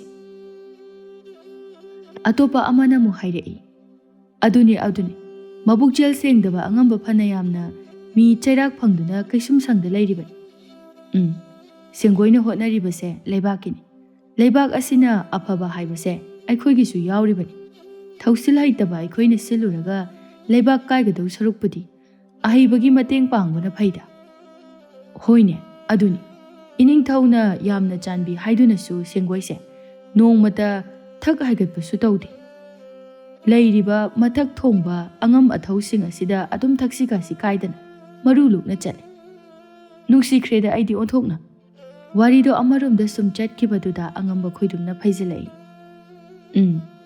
ꯃꯄꯥꯟ ꯊꯣꯡꯗ ꯊꯛꯁꯤ ꯈꯥꯁꯤ ꯀꯥꯏꯗꯕ ꯃꯥꯜꯂꯒ ꯃꯅꯨꯡꯗꯗꯤ ꯁꯦꯡꯒꯣꯏꯅ ꯑꯩꯈꯣꯏꯁꯤꯡꯁꯦ ꯎꯁꯤꯠꯇꯕꯅ ꯂꯣꯏꯔꯝꯃꯗꯧ ꯄꯣꯠꯅꯤ꯫ ꯑꯇꯣꯞꯄ ꯐꯝꯅꯥꯏꯕ ꯑꯃꯅ ꯋꯥꯈꯜ ꯍꯥꯏꯐꯦꯠ ꯈꯜꯂꯒ, ꯍꯦꯔꯥ, ꯑꯗꯨꯃꯛꯇꯤ ꯊꯥꯖꯗꯦꯗ꯫ ꯋꯥꯈꯜꯗ ꯈꯟꯕ ꯍꯥꯏꯕꯁꯦ ꯃꯥꯏꯊꯣꯡꯗ ꯋꯥꯉꯥꯡ ꯁꯉꯥꯡꯗ ꯂꯣꯏꯅ ꯃꯃꯤ ꯇꯥꯕꯅꯤ꯫ ꯑꯉꯝꯕ ꯁꯦꯡꯒꯣꯏꯅ ꯑꯗꯨꯒꯨꯝꯕ ꯋꯥꯈꯜ ꯈꯜꯂꯝꯒꯅꯤ ꯍꯥꯏꯕꯗꯤ ꯑꯩꯗꯤ ꯊꯥꯖꯗꯦ꯫ ꯂꯩꯔꯤꯕ ꯑꯇꯩ ꯑꯉꯝꯕꯁꯤꯡ ꯑꯗꯨꯅꯁꯨ ꯆꯨꯝꯃꯤ ꯍꯥꯏꯗꯨꯅ ꯋꯥꯐꯝ ꯑꯗꯨ ꯌꯥꯅꯔꯝꯃꯤ, ꯑꯗꯨꯕꯨ ꯑꯉꯝꯕ ꯈꯣꯏꯗꯨꯝꯗꯤ ꯍꯥꯟꯅꯗꯒꯤ ꯍꯦꯟꯅ ꯈꯣꯏꯗꯧ ꯁꯥꯎꯒꯠꯂꯝꯃꯤ, ꯃꯔꯝꯗꯤ ꯃꯥꯅ ꯁꯦꯡꯒꯣꯏꯒꯤ ꯃꯔꯝꯗ ꯐꯠꯇꯅ ꯉꯥꯡꯂꯤꯕꯗꯨ ꯁꯧꯒꯠꯄꯤꯔꯛꯄꯒꯤ ꯃꯍꯨꯠꯇ ꯃꯌꯥꯝ ꯑꯗꯨꯅ ꯌꯥꯝꯅ ꯅꯨꯡꯁꯤꯕꯤꯈꯤꯕ ꯑꯗꯨꯒꯤꯅꯤ꯫ ꯅꯨꯃꯤꯗꯥꯡ ꯋꯥꯏꯔꯝꯒꯤ ꯃꯇꯝ ꯑꯣꯏꯔꯗꯨꯅ ꯀꯣꯅꯨꯡꯒꯤ ꯑꯉꯝꯕꯁꯤꯡꯁꯨ ꯃꯌꯨꯝ ꯃꯌꯨꯝꯗ ꯍꯜꯂꯛꯅꯔꯦ꯫ ꯑꯉꯝꯕ ꯁꯦꯡꯒꯣꯏ ꯋꯥꯈꯜ ꯈꯟꯅ ꯈꯟꯅ ꯃꯥꯒꯤ ꯁꯒꯣꯜ ꯑꯗꯨ ꯊꯧꯔꯛꯄꯅꯤ꯫ ꯈꯔꯥꯏ ꯊꯣꯡꯒꯥꯜ ꯑꯗꯨ ꯍꯦꯟꯗꯣꯔꯞ ꯇꯧꯏ꯫ ꯏꯍꯦ, ꯑꯩꯗꯤ ꯋꯥꯈꯜ ꯈꯜꯂꯤꯉꯩꯗ ꯊꯣꯡꯒꯥꯜ ꯍꯦꯟꯗꯣꯛꯑꯝꯃꯦꯗꯅ ꯑꯣꯟꯊꯣꯛꯄꯅꯤꯗ ꯑꯩꯁꯦ꯫ ꯑꯁꯨꯝꯅ ꯃꯇꯨꯡꯗ ꯃꯨꯔꯨꯝ ꯃꯨꯔꯨꯝ ꯁꯣꯟꯖꯔꯒ ꯆꯪꯂꯛꯏ꯫ ꯁꯨꯃꯥꯡ ꯃꯇꯣꯟꯗ ꯃꯥꯒꯤ ꯂꯣꯏꯅꯕꯤ ꯑꯏꯪꯕꯤ ꯃꯕꯨꯛꯅꯤꯡ ꯌꯥꯝꯅ ꯂꯥꯡꯇꯛꯅꯅ ꯂꯦꯞꯇꯨꯅ ꯂꯩꯔꯝꯕꯗꯨ ꯎꯕꯗ ꯁꯦꯡꯒꯣꯏꯁꯨ ꯆꯪꯁꯤꯜꯂꯛꯇꯨꯅ ꯍꯪꯂꯛꯏ, ꯅꯨꯄꯤ, ꯀꯩꯗꯧꯔꯦ? ꯑꯏꯪꯕꯤꯅ ꯇꯞꯅ, ꯃꯥꯡꯒꯣꯜꯗ ꯑꯝꯇ ꯀꯥꯈꯠꯂꯒ ꯉꯥꯏꯍꯥꯛꯇ ꯄꯣꯊꯥꯕꯤꯌꯨꯁꯦ, ꯑꯗꯨꯒ ꯍꯥꯏꯖꯔꯒꯦ꯫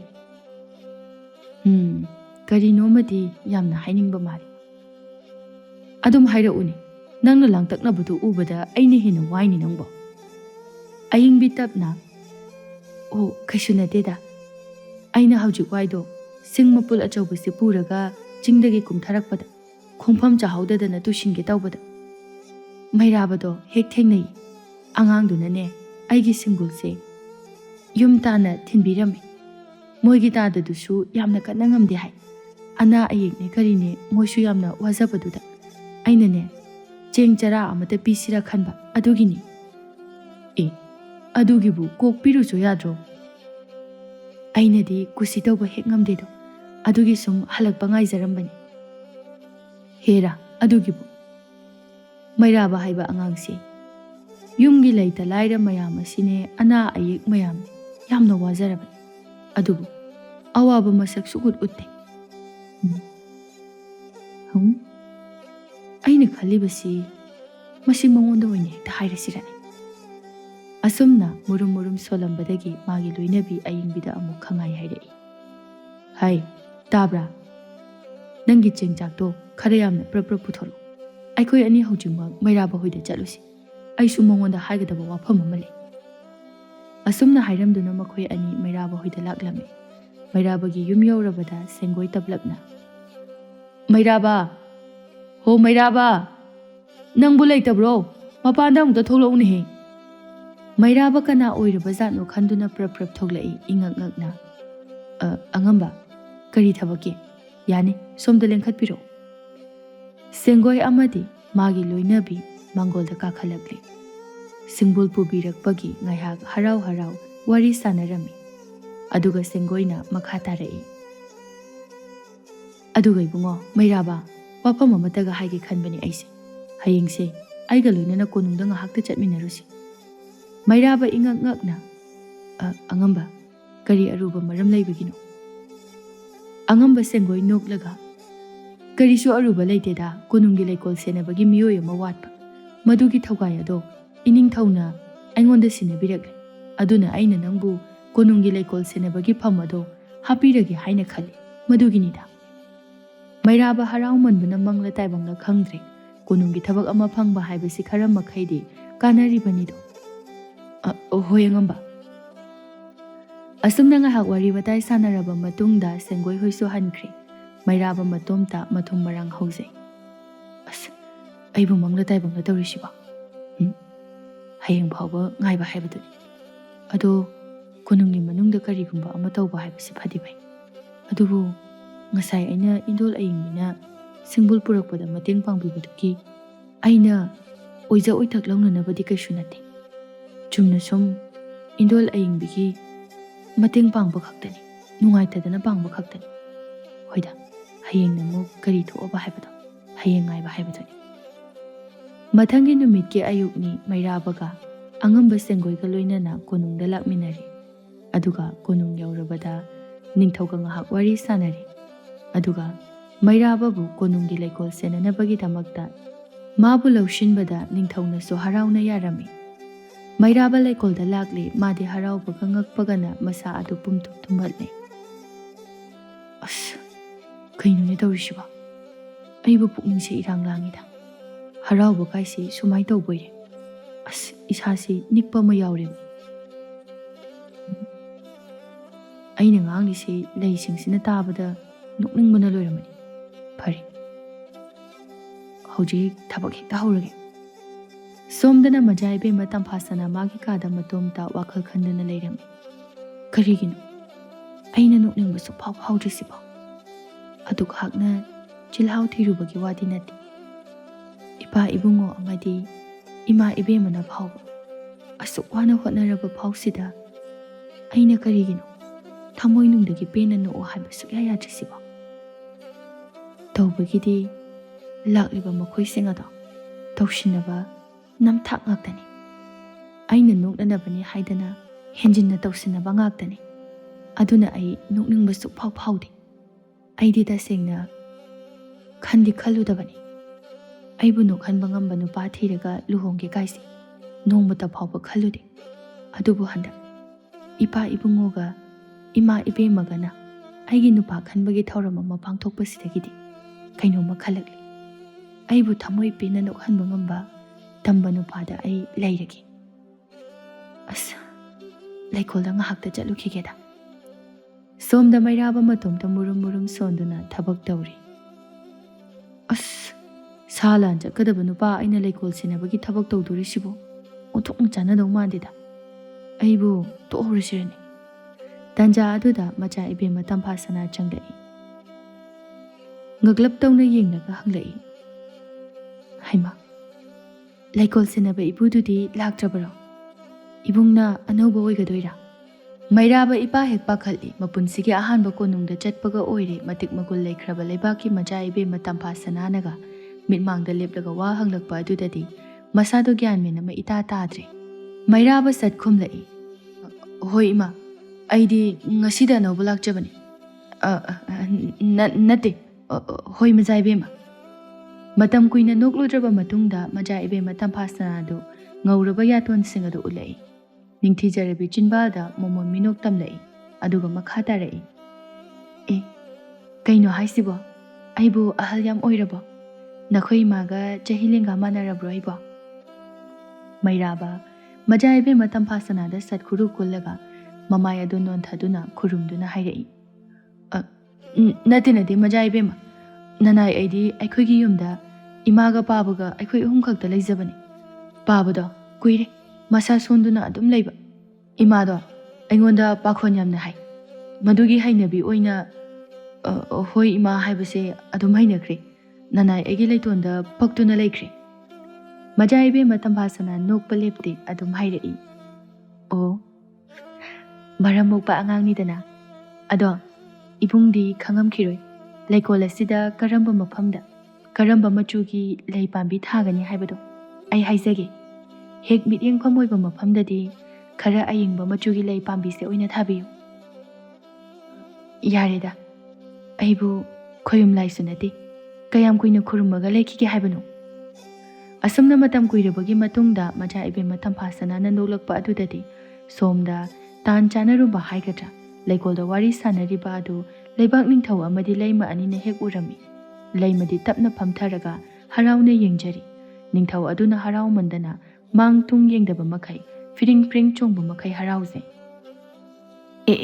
noi ichanu pise noi hai leima ai kadai chakre hojikta aigi lemina rambadai hai leima yamna tangba tanjani yengjaho haigi tawbuni ne kadai chakragine masibo asumna matomda prok prok chakna solaga magi leima po amu thiba konunglomda prap prap chen ki tawi tanja asida leima duna ningthaugi makhong khobom aduda taplauna pharaga as hanna tuna khare su yingbiu kaidobage yamna kanna haraubagi mihol kanna chongi ngai aduda khobomda taplauna pairakpaduda ningthau adu khangprek khangna laurai kanano ni leimana as onthongna angang macha tai he karino kaino toidubo somda langba laubagi khonjel adu tabada maja ibema tampasana su kari taurabano haiduna prap prap chelai matam aduda ningthau aduna kari khumgadabano haibasu khangdabagum lat tawduna khomlai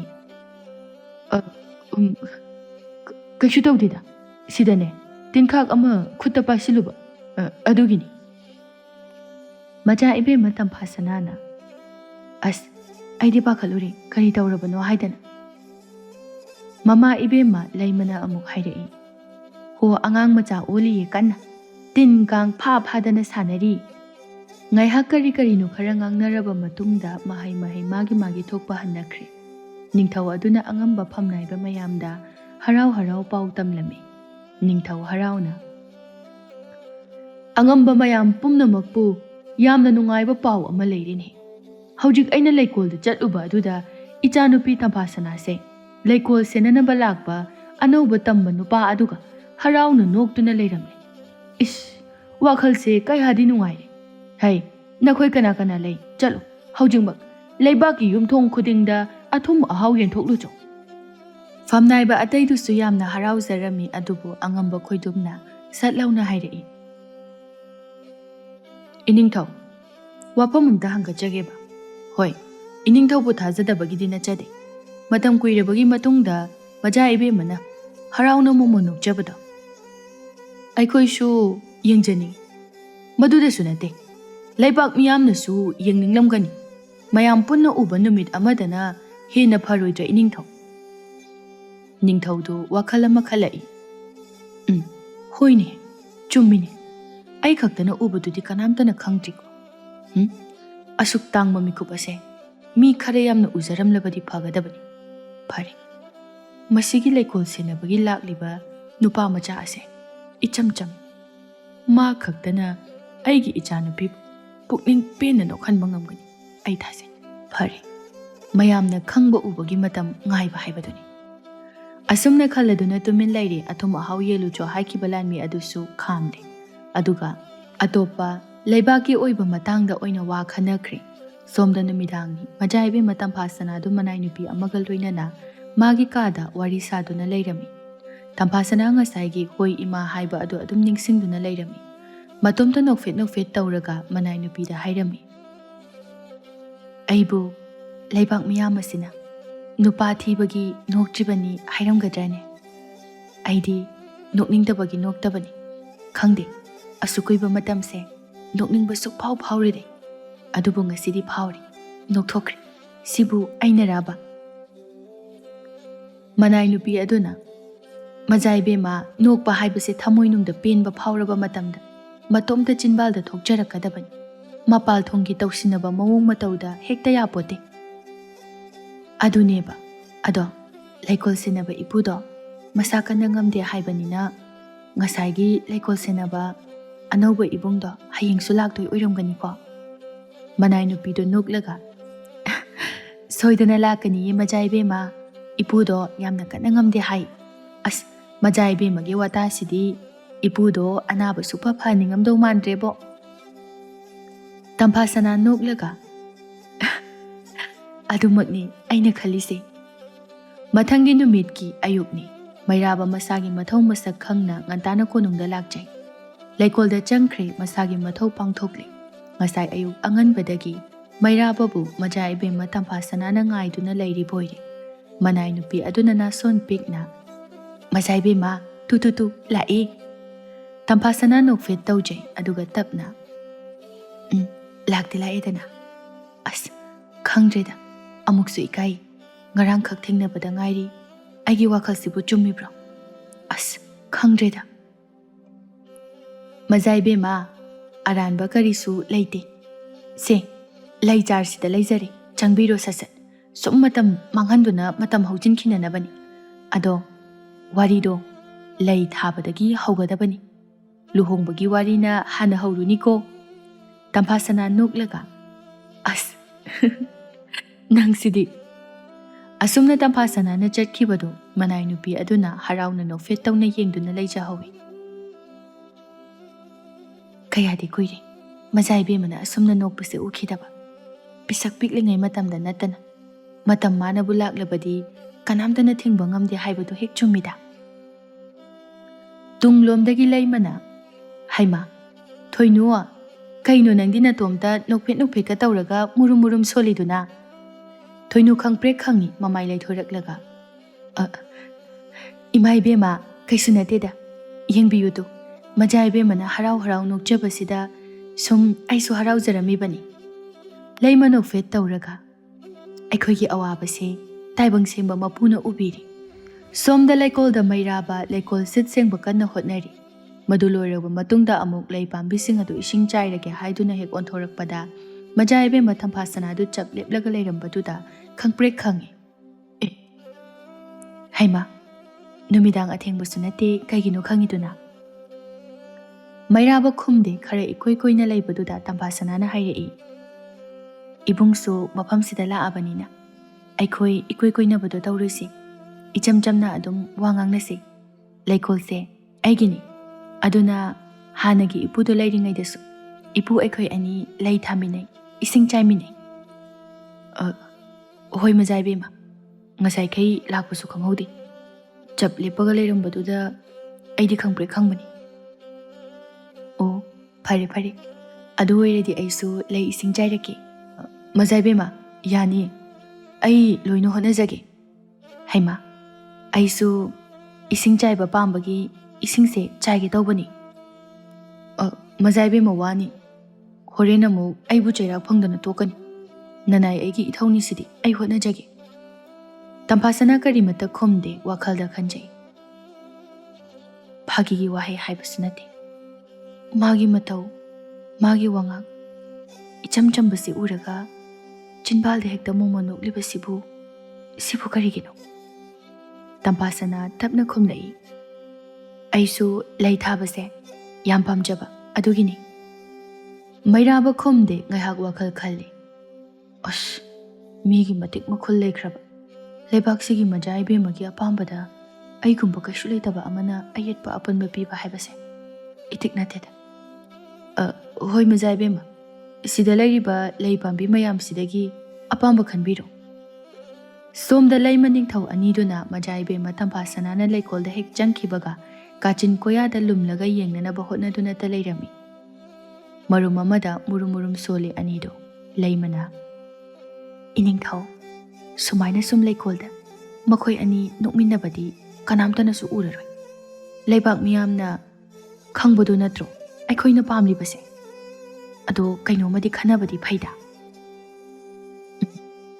aduda yamna mingonda khanghanba uhanbasisu phabra phattabra mina mong misau changadra sum khallibani leima adu saugu saugalai iningthause kuiraga wakhal ama sum tawsilai nate icha se mayum makai panma matam yori haidan icha bu nokhanba ngamba tamba nupa adubu icha se thajagani haidan leibak pumba pau chenduna changyeng pangthokliba natro aduga hojikti changyeng matam loikhrabani na to ase hairiro amuksu mabukning nungsiduna kapli hairei thangnaba leibak ki konung singda magumbina pokpa machanabu mapunsida su no aroi haidana nganglibado aidi taba yamna wai awat ba leitaba leibak aduda machanupi naitom pokpi adu phawba nokhanba ngamde haidun chibon ngangnabado ining thawbudi haidi mama aibuni machabu kari mata yengsindaba tahanbiriba makhoi mayam sinane aigi maki semnaba hotnaduna talai hairiba singse aidi thamoi puba ngamdiye ningthaudu magi leimabu themjinbirai chummi aina haikiba wadi ai soidana ngakani mairaba hairiba tamba nupa asi khaktani ichabu thamoi pena nokhanbiribase mairabada soidana aigi ichanubibu pigani aduga aina angamba sengoiga tanaraga mairabagi maramda kopna munna thijinbani ihan hana mairabagi wari sanaba numit adudagi adum khangkhrabani yamna chammi mabuk chel sengi iting tingna ngangi aduna matam khara lobani aina khanba amasu lei mairabase ichanupigi hek ngamthangi lanmi oina hapiragi khalibani kaithel chatlabasu atopa leibakta chatlabasu leibak sida koibubu chatlabasu makhoi ani hena naksinananaba mairabana ichanupibu su senabireni dana adu oirabade leimasu susut kaplambadagi harauna haima yam phai adudi thinthara roise thabak oina pangthoklasi adudi makhoi ani adumna chatminarabadi miyamna su urani asumna leimaning thau anina kupna khanaraba matungda mairababu macha ibe matambhasanagi hek ngamthangda mabu mikup khudingi senabinanabagi damakta leibak miyam khangna lauthoklami leibak miyam amade angama thau pumnamak harauna-basu yawi angamba khoidumdi haraupam sumkhang khangde khoidau prok chaklami numidang athengbani angamba khoidum magi sagol adu yangna thauraga sum laklami mahakna laklibado atopa leibak ki konung yauri sum changsilakli matam aduda leibak adugi ningthau macha nupa adu su thoklaklami mahak adu atai kana sunate majaibe matamphasanagi nokhanbagi changyeng tawbada yawba lakkiba sagoldagi onthakkiba ningthau macha nupa majaibungo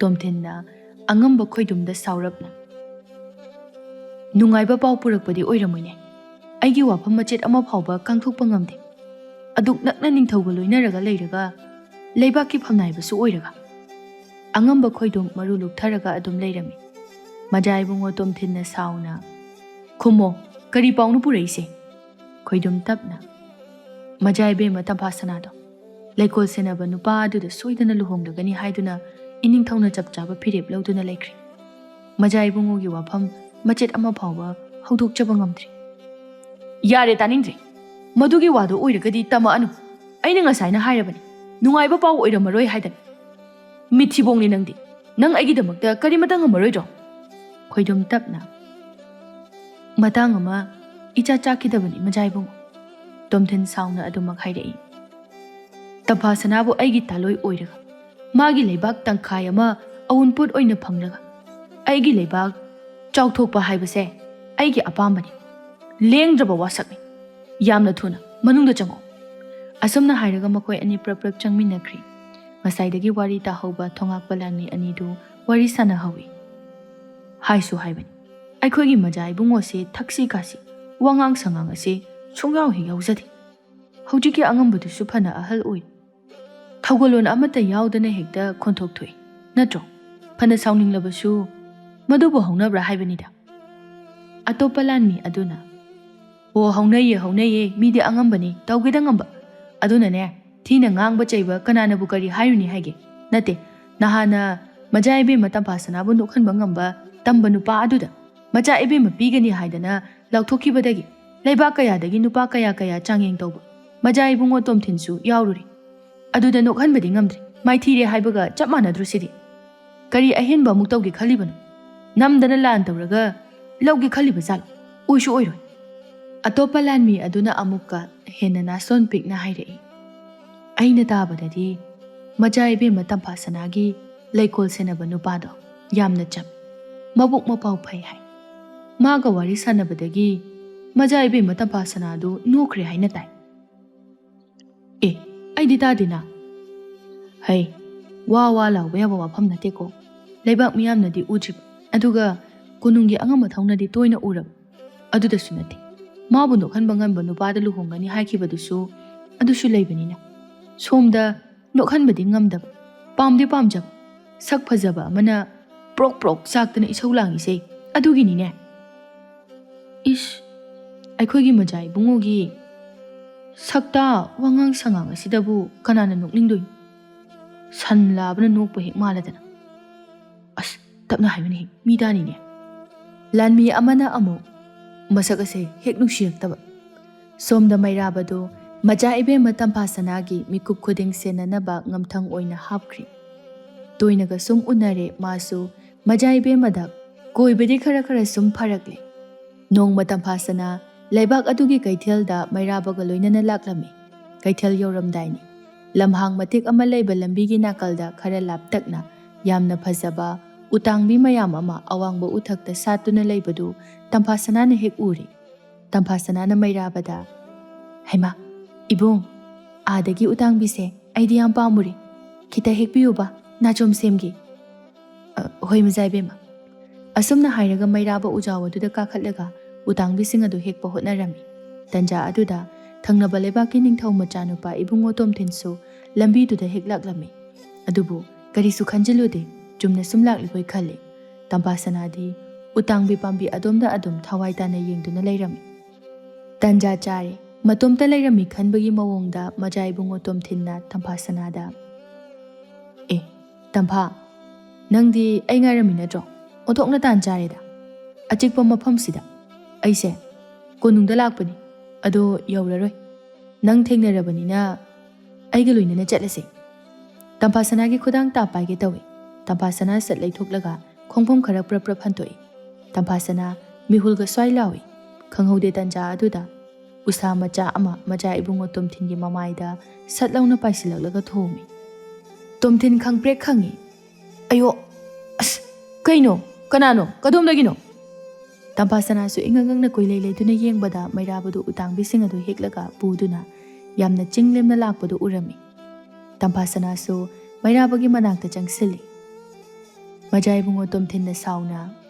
ꯍꯦ ꯃꯤꯅꯥꯏ ꯃꯆꯥ ꯍꯧꯖꯤꯛꯀꯤꯗꯣ ꯅꯪꯅꯔꯥ ꯂꯩ ꯍꯦꯛꯄꯗꯕꯨ ꯎꯁꯥꯗꯣ ꯃꯅꯥꯛ ꯑꯅꯛꯄꯗ ꯊꯥꯗꯒꯤꯗꯤ ꯂꯩꯇꯦ ꯑꯩꯒꯤ ꯃꯥꯏꯁꯤꯗ ꯂꯪꯉꯛꯏꯁꯤꯕꯨ ꯅꯪ ꯑꯩꯁꯦ ꯀꯅꯥꯅꯣ ꯈꯪꯕ꯭ꯔꯥ ꯍꯥ ꯑꯩ ꯁꯣꯝ ꯀꯅꯥꯅꯣ ꯍꯥꯏꯕ ꯈꯪꯖꯗꯦ ꯇꯣꯝꯊꯤꯟ ꯁꯥꯎꯅ ꯃꯥꯒꯤ ꯂꯥꯟꯃꯤꯁꯤꯡ ꯑꯗꯨꯗ ꯍꯦ ꯃꯁꯦ ꯐꯥꯖꯤꯜꯂꯨ ꯃꯇꯤꯛ ꯊꯣꯛꯄ ꯂꯥꯛꯅꯒꯦ ꯍꯦꯔꯥ ꯑꯩꯕꯨ ꯁꯛ ꯈꯪꯗꯦ ꯍꯥꯏꯕꯁꯨ ꯁꯥꯏ ꯈꯪꯗ꯭ꯔꯕꯗꯤ ꯈꯪꯍꯟꯕ ꯇꯥꯔꯦꯗꯅ ꯇꯟꯖꯥ ꯑꯗꯨꯗ ꯃꯆꯥ ꯏꯕꯦꯝꯃ ꯇꯝꯐꯥꯁꯅꯥꯅ ꯃꯩꯔꯥꯕꯒꯤ ꯃꯃꯥꯡꯗ ꯁꯠ ꯂꯦꯞꯁꯤꯜꯂꯒ ꯍꯥꯏꯔꯛꯏ ꯃꯥꯁꯦ ꯑꯩꯒꯤ ꯍꯦꯛ ꯉꯝꯊꯪ ꯑꯣꯏꯅ ꯏꯄꯥ ꯏꯕꯨꯡꯉꯣꯅ ꯍꯥꯞꯄ ꯇꯝꯕ ꯅꯨꯄꯥꯅꯤ ꯅꯈꯣꯏꯅ ꯀꯨꯁꯤꯔꯥꯁꯤ ꯄꯪꯇꯧꯗ ꯇꯧꯕ ꯌꯥꯔꯣꯏ ꯋꯥꯗꯨ ꯇꯥꯕꯗ ꯅꯤꯡꯊꯧ ꯃꯆꯥ ꯇꯣꯝꯊꯤꯟꯗꯣ ꯈꯣꯡꯐꯝ ꯈꯔ ꯍꯜꯂꯤ ꯀꯔꯤꯁꯨ ꯈꯨꯝꯂꯝꯗꯅ ꯀꯣꯅꯨꯡꯂꯣꯝꯗ ꯄ꯭ꯔꯞ ꯆꯠꯈꯤ ꯃꯩꯔꯥꯕ ꯇꯝꯐꯥꯁꯅꯥꯗ ꯍꯪꯂꯛꯏ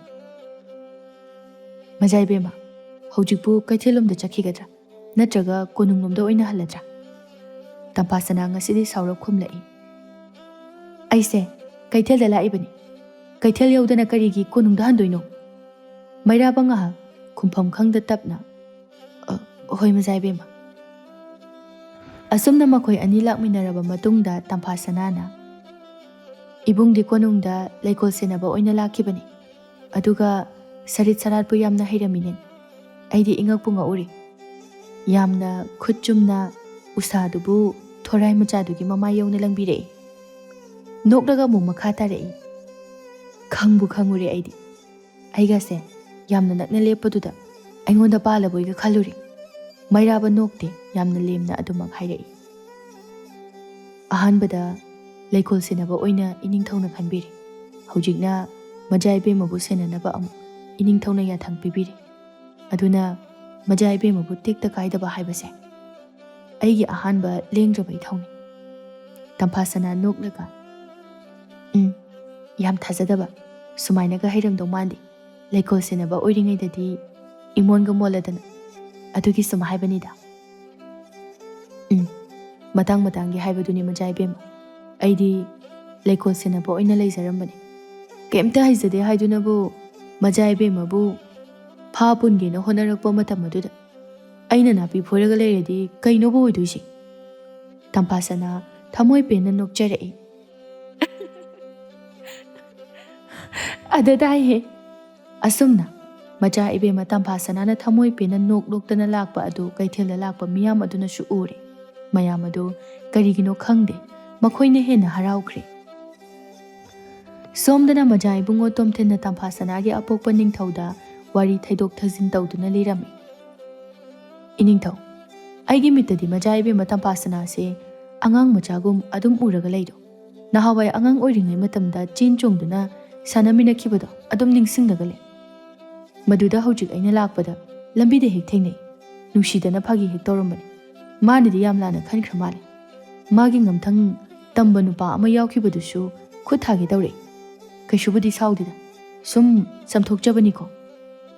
Majaibe ma tampasana gi apokpa ningthau aduna icham chamna haidorei. Hera adugibu phagi tawbu kaidawige phare phare ado kari kari no chaningba khara charaga horen tapna haluko. Numit kharani haukhre mairabaga majaibe ma tampasana ga makhoi ani gi wari leibak aduda chibon chibon ngangnaba haurakni. Nongma numidang wairam amani mairaba konungdagi halaklaba matungda magi marup ani ahumga numidang wairamgi hakchit langba thorei. Magi marup tombana itaw ibungo mairaba khoidi laibakse sanagi thamba satpaga chap manare nungai jaramganida aikhoigi laibaksidine santhida chaina kanbagi dawnida. Ibohalna amo mani mani leibak kayadagi matik magul leiraba ningthau macha kayana adugi sumathakta magul leiba angam athau nupa kayana nokhanba ngamkhidrabi majaibe ma tampasana se aikhoi itaw mairabana nokhanba ngamibanido. Nupi sumbadi ontokna haikraba yaimana amo haikre haikre aidi nahankhaibu khangdine itaw mairabadi nupi sumba ontokna hairam imit makna urabani ko kaithel aduda adu kuina wari saduna chatminabadubu lakpadagi nokpaduna hankiba phawba adum nuine. Mairabadu taba wasilakli sor sangna hontharaga hairei.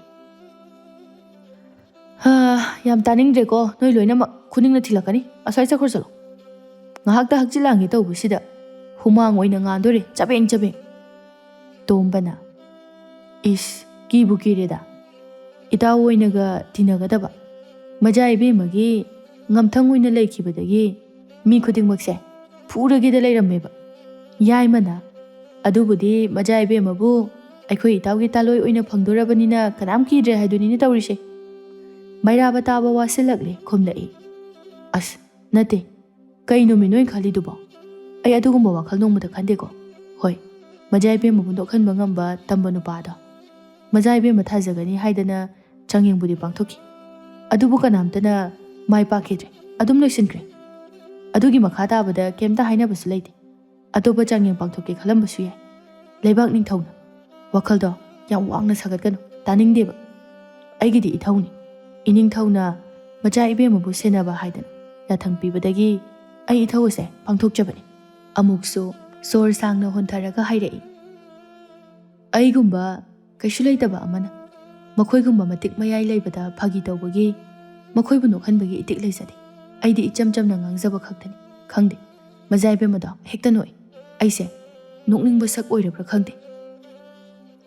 O yare adu baw khangdaba itaw ibungo na majaibe mada yengba mityeng adudine thamoida kaino madi phawba malida thamoigi mami maithongda tabani ko. As noi sidi onthokpani he yam khangbai wani ne noi loisilo he. Asumna mare yetnaringai ꯉꯥꯡꯅꯔꯤꯉꯩ ꯃꯇꯨꯡꯗ ꯀꯅꯥ ꯂꯥꯛꯏ ꯍꯥꯏꯕ ꯀꯔꯤꯝꯇ ꯈꯪꯗꯦ꯫ ꯇꯣꯝꯕꯅ ꯏꯄꯥ ꯄꯥꯈꯠꯅ ꯃꯌꯥ ꯑꯗꯨ ꯆꯤꯛꯁꯤꯟꯅꯔꯒ ꯍꯥꯏꯔꯛꯏ ꯅꯥꯁꯣꯟ ꯄꯤꯛꯅ, "ꯑꯁ, ꯑꯝꯇ ꯂꯥꯡꯒꯅꯨꯅꯦ ꯅꯣꯏꯕꯣ, ꯇꯨꯡꯗ ꯃꯆꯥ ꯏꯕꯦꯝꯃ ꯂꯩꯔꯤꯃꯤ ꯅꯣꯏꯕꯣ." ꯃꯩꯔꯥꯕ ꯁꯠ ꯈꯨꯝꯂꯛꯏ, "ꯌꯥꯔꯦꯀꯣ, ꯌꯥꯝ ꯇꯥꯅꯤꯡꯗ꯭ꯔꯦ. ꯋꯥꯔꯦ ꯍꯥꯏꯗꯅꯅꯦ ꯍꯤꯞꯄꯒ ꯂꯩꯍꯧꯕꯅꯤ ꯃꯆꯥ ꯏꯕꯦꯝꯃꯗꯤ. ꯌꯥꯝ ꯂꯥꯛꯑꯅꯤ. ꯀꯩꯗꯧꯒꯦ ꯅꯣꯏꯕꯣ, ꯉꯥꯛꯇ ꯇꯨꯃꯤꯟ ꯂꯩꯌꯨꯕ." ꯌꯥꯏꯃꯁꯨ ꯍꯥꯏꯐꯦꯠ ꯑꯣꯟꯊꯣꯛꯂꯨꯏ꯫ ꯃꯆꯥ ꯏꯕꯦꯝꯃ ꯇꯝꯐꯥꯁꯅꯥ ꯂꯩꯔꯝꯕꯗꯨ ꯎꯔꯦ꯫ ꯇꯞꯅ ꯍꯥꯏꯔꯛꯏ, ꯆꯨꯝꯃꯦꯗꯅ ꯁꯤꯗꯤ. ꯏꯇꯥꯎ, ꯂꯩꯔꯦꯍꯦ ꯁꯤꯗꯤ. ꯂꯥꯛꯑꯦꯍꯦ, ꯑꯝꯇꯗꯤ ꯌꯦꯡꯉꯨ ꯀꯩꯗꯧꯒꯦ ꯅꯪꯕꯣ." ꯃꯩꯔꯥꯕ ꯍꯟꯅ ꯌꯦꯡꯗꯦ꯫ "ꯌꯥꯝ ꯇꯥꯅꯤꯡꯗꯦ ꯅꯣꯏ, ꯂꯩꯍꯧꯔꯣ. ꯋꯥꯊꯤ ꯌꯥꯝ ꯉꯥꯡꯉꯤ. ꯃꯤꯒꯤ ꯅꯤꯡꯊꯧ ꯃꯆꯥꯅꯨꯄꯤꯗꯨꯕꯨ ꯁ꯭ꯋꯥꯏꯗ ꯀꯩꯗꯧꯕꯒꯤ ꯂꯥꯛꯅꯤꯡꯗꯣꯏꯅꯣ?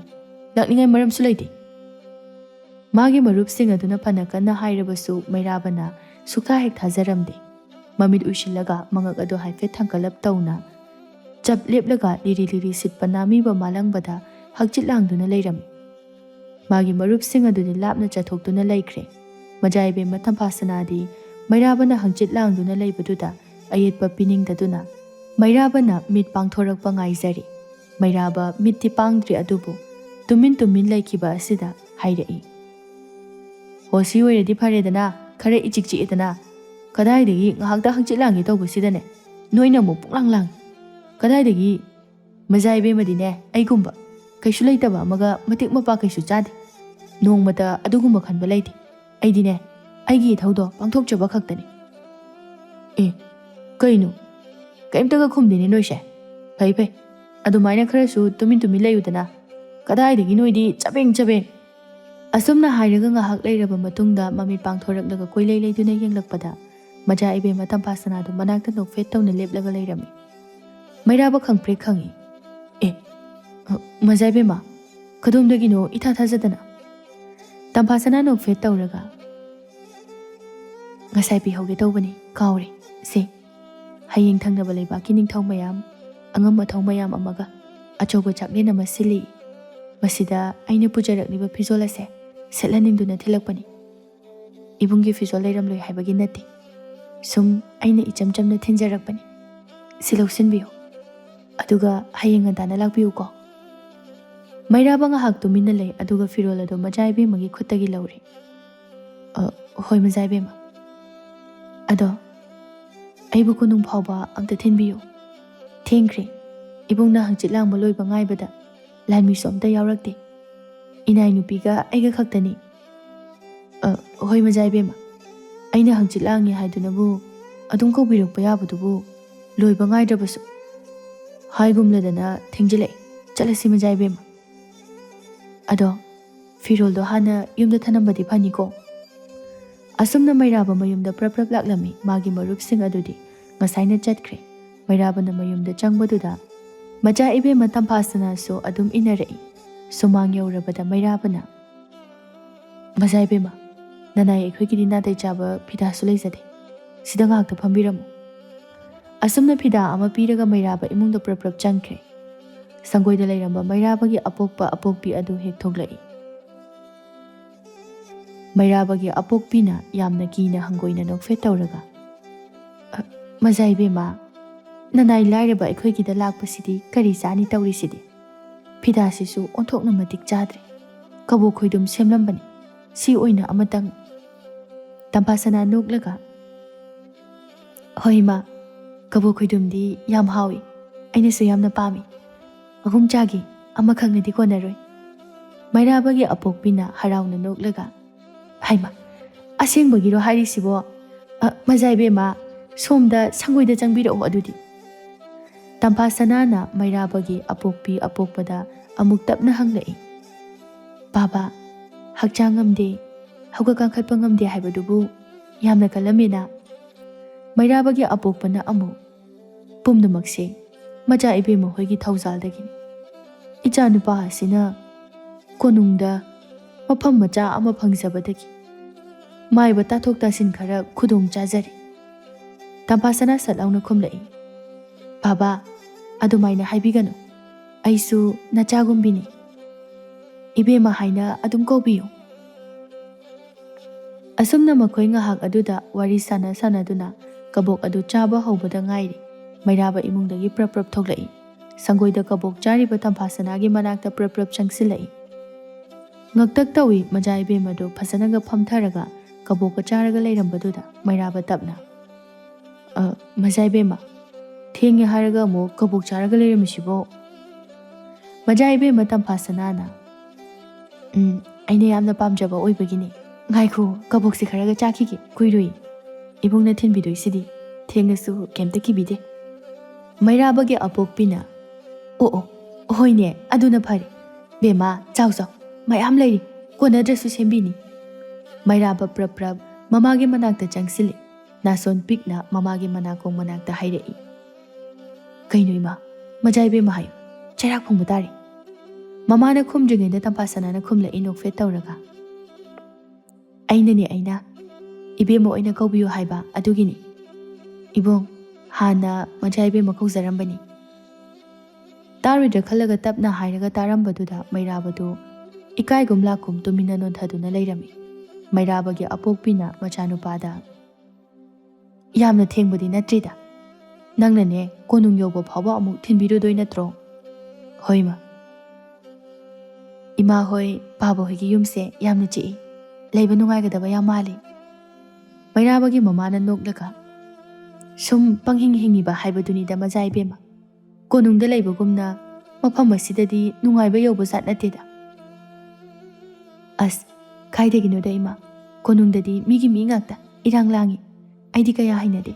Sumaina chikna leibasine hena pami. Wahai singto tabada mairaba. Kumbadi yada wakhalta khanjai. Nungaini. Ayuk amatang labukta putharadi. O khongai kapkuni.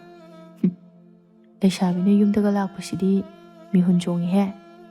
As hang. Leshabina di. Majai bemani. Kadumdagi chai chagadaba wakhano khalaisina. Mityeng na marol ama marau leiriba. As aigumba laira chudatnaba amana sikuma wakhal khalisibu chumibrane.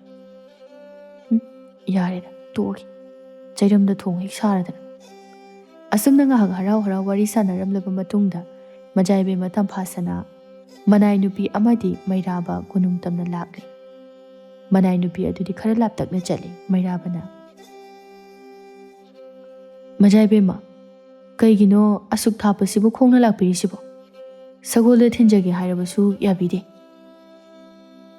Adu phawa khangdaba budu haisini.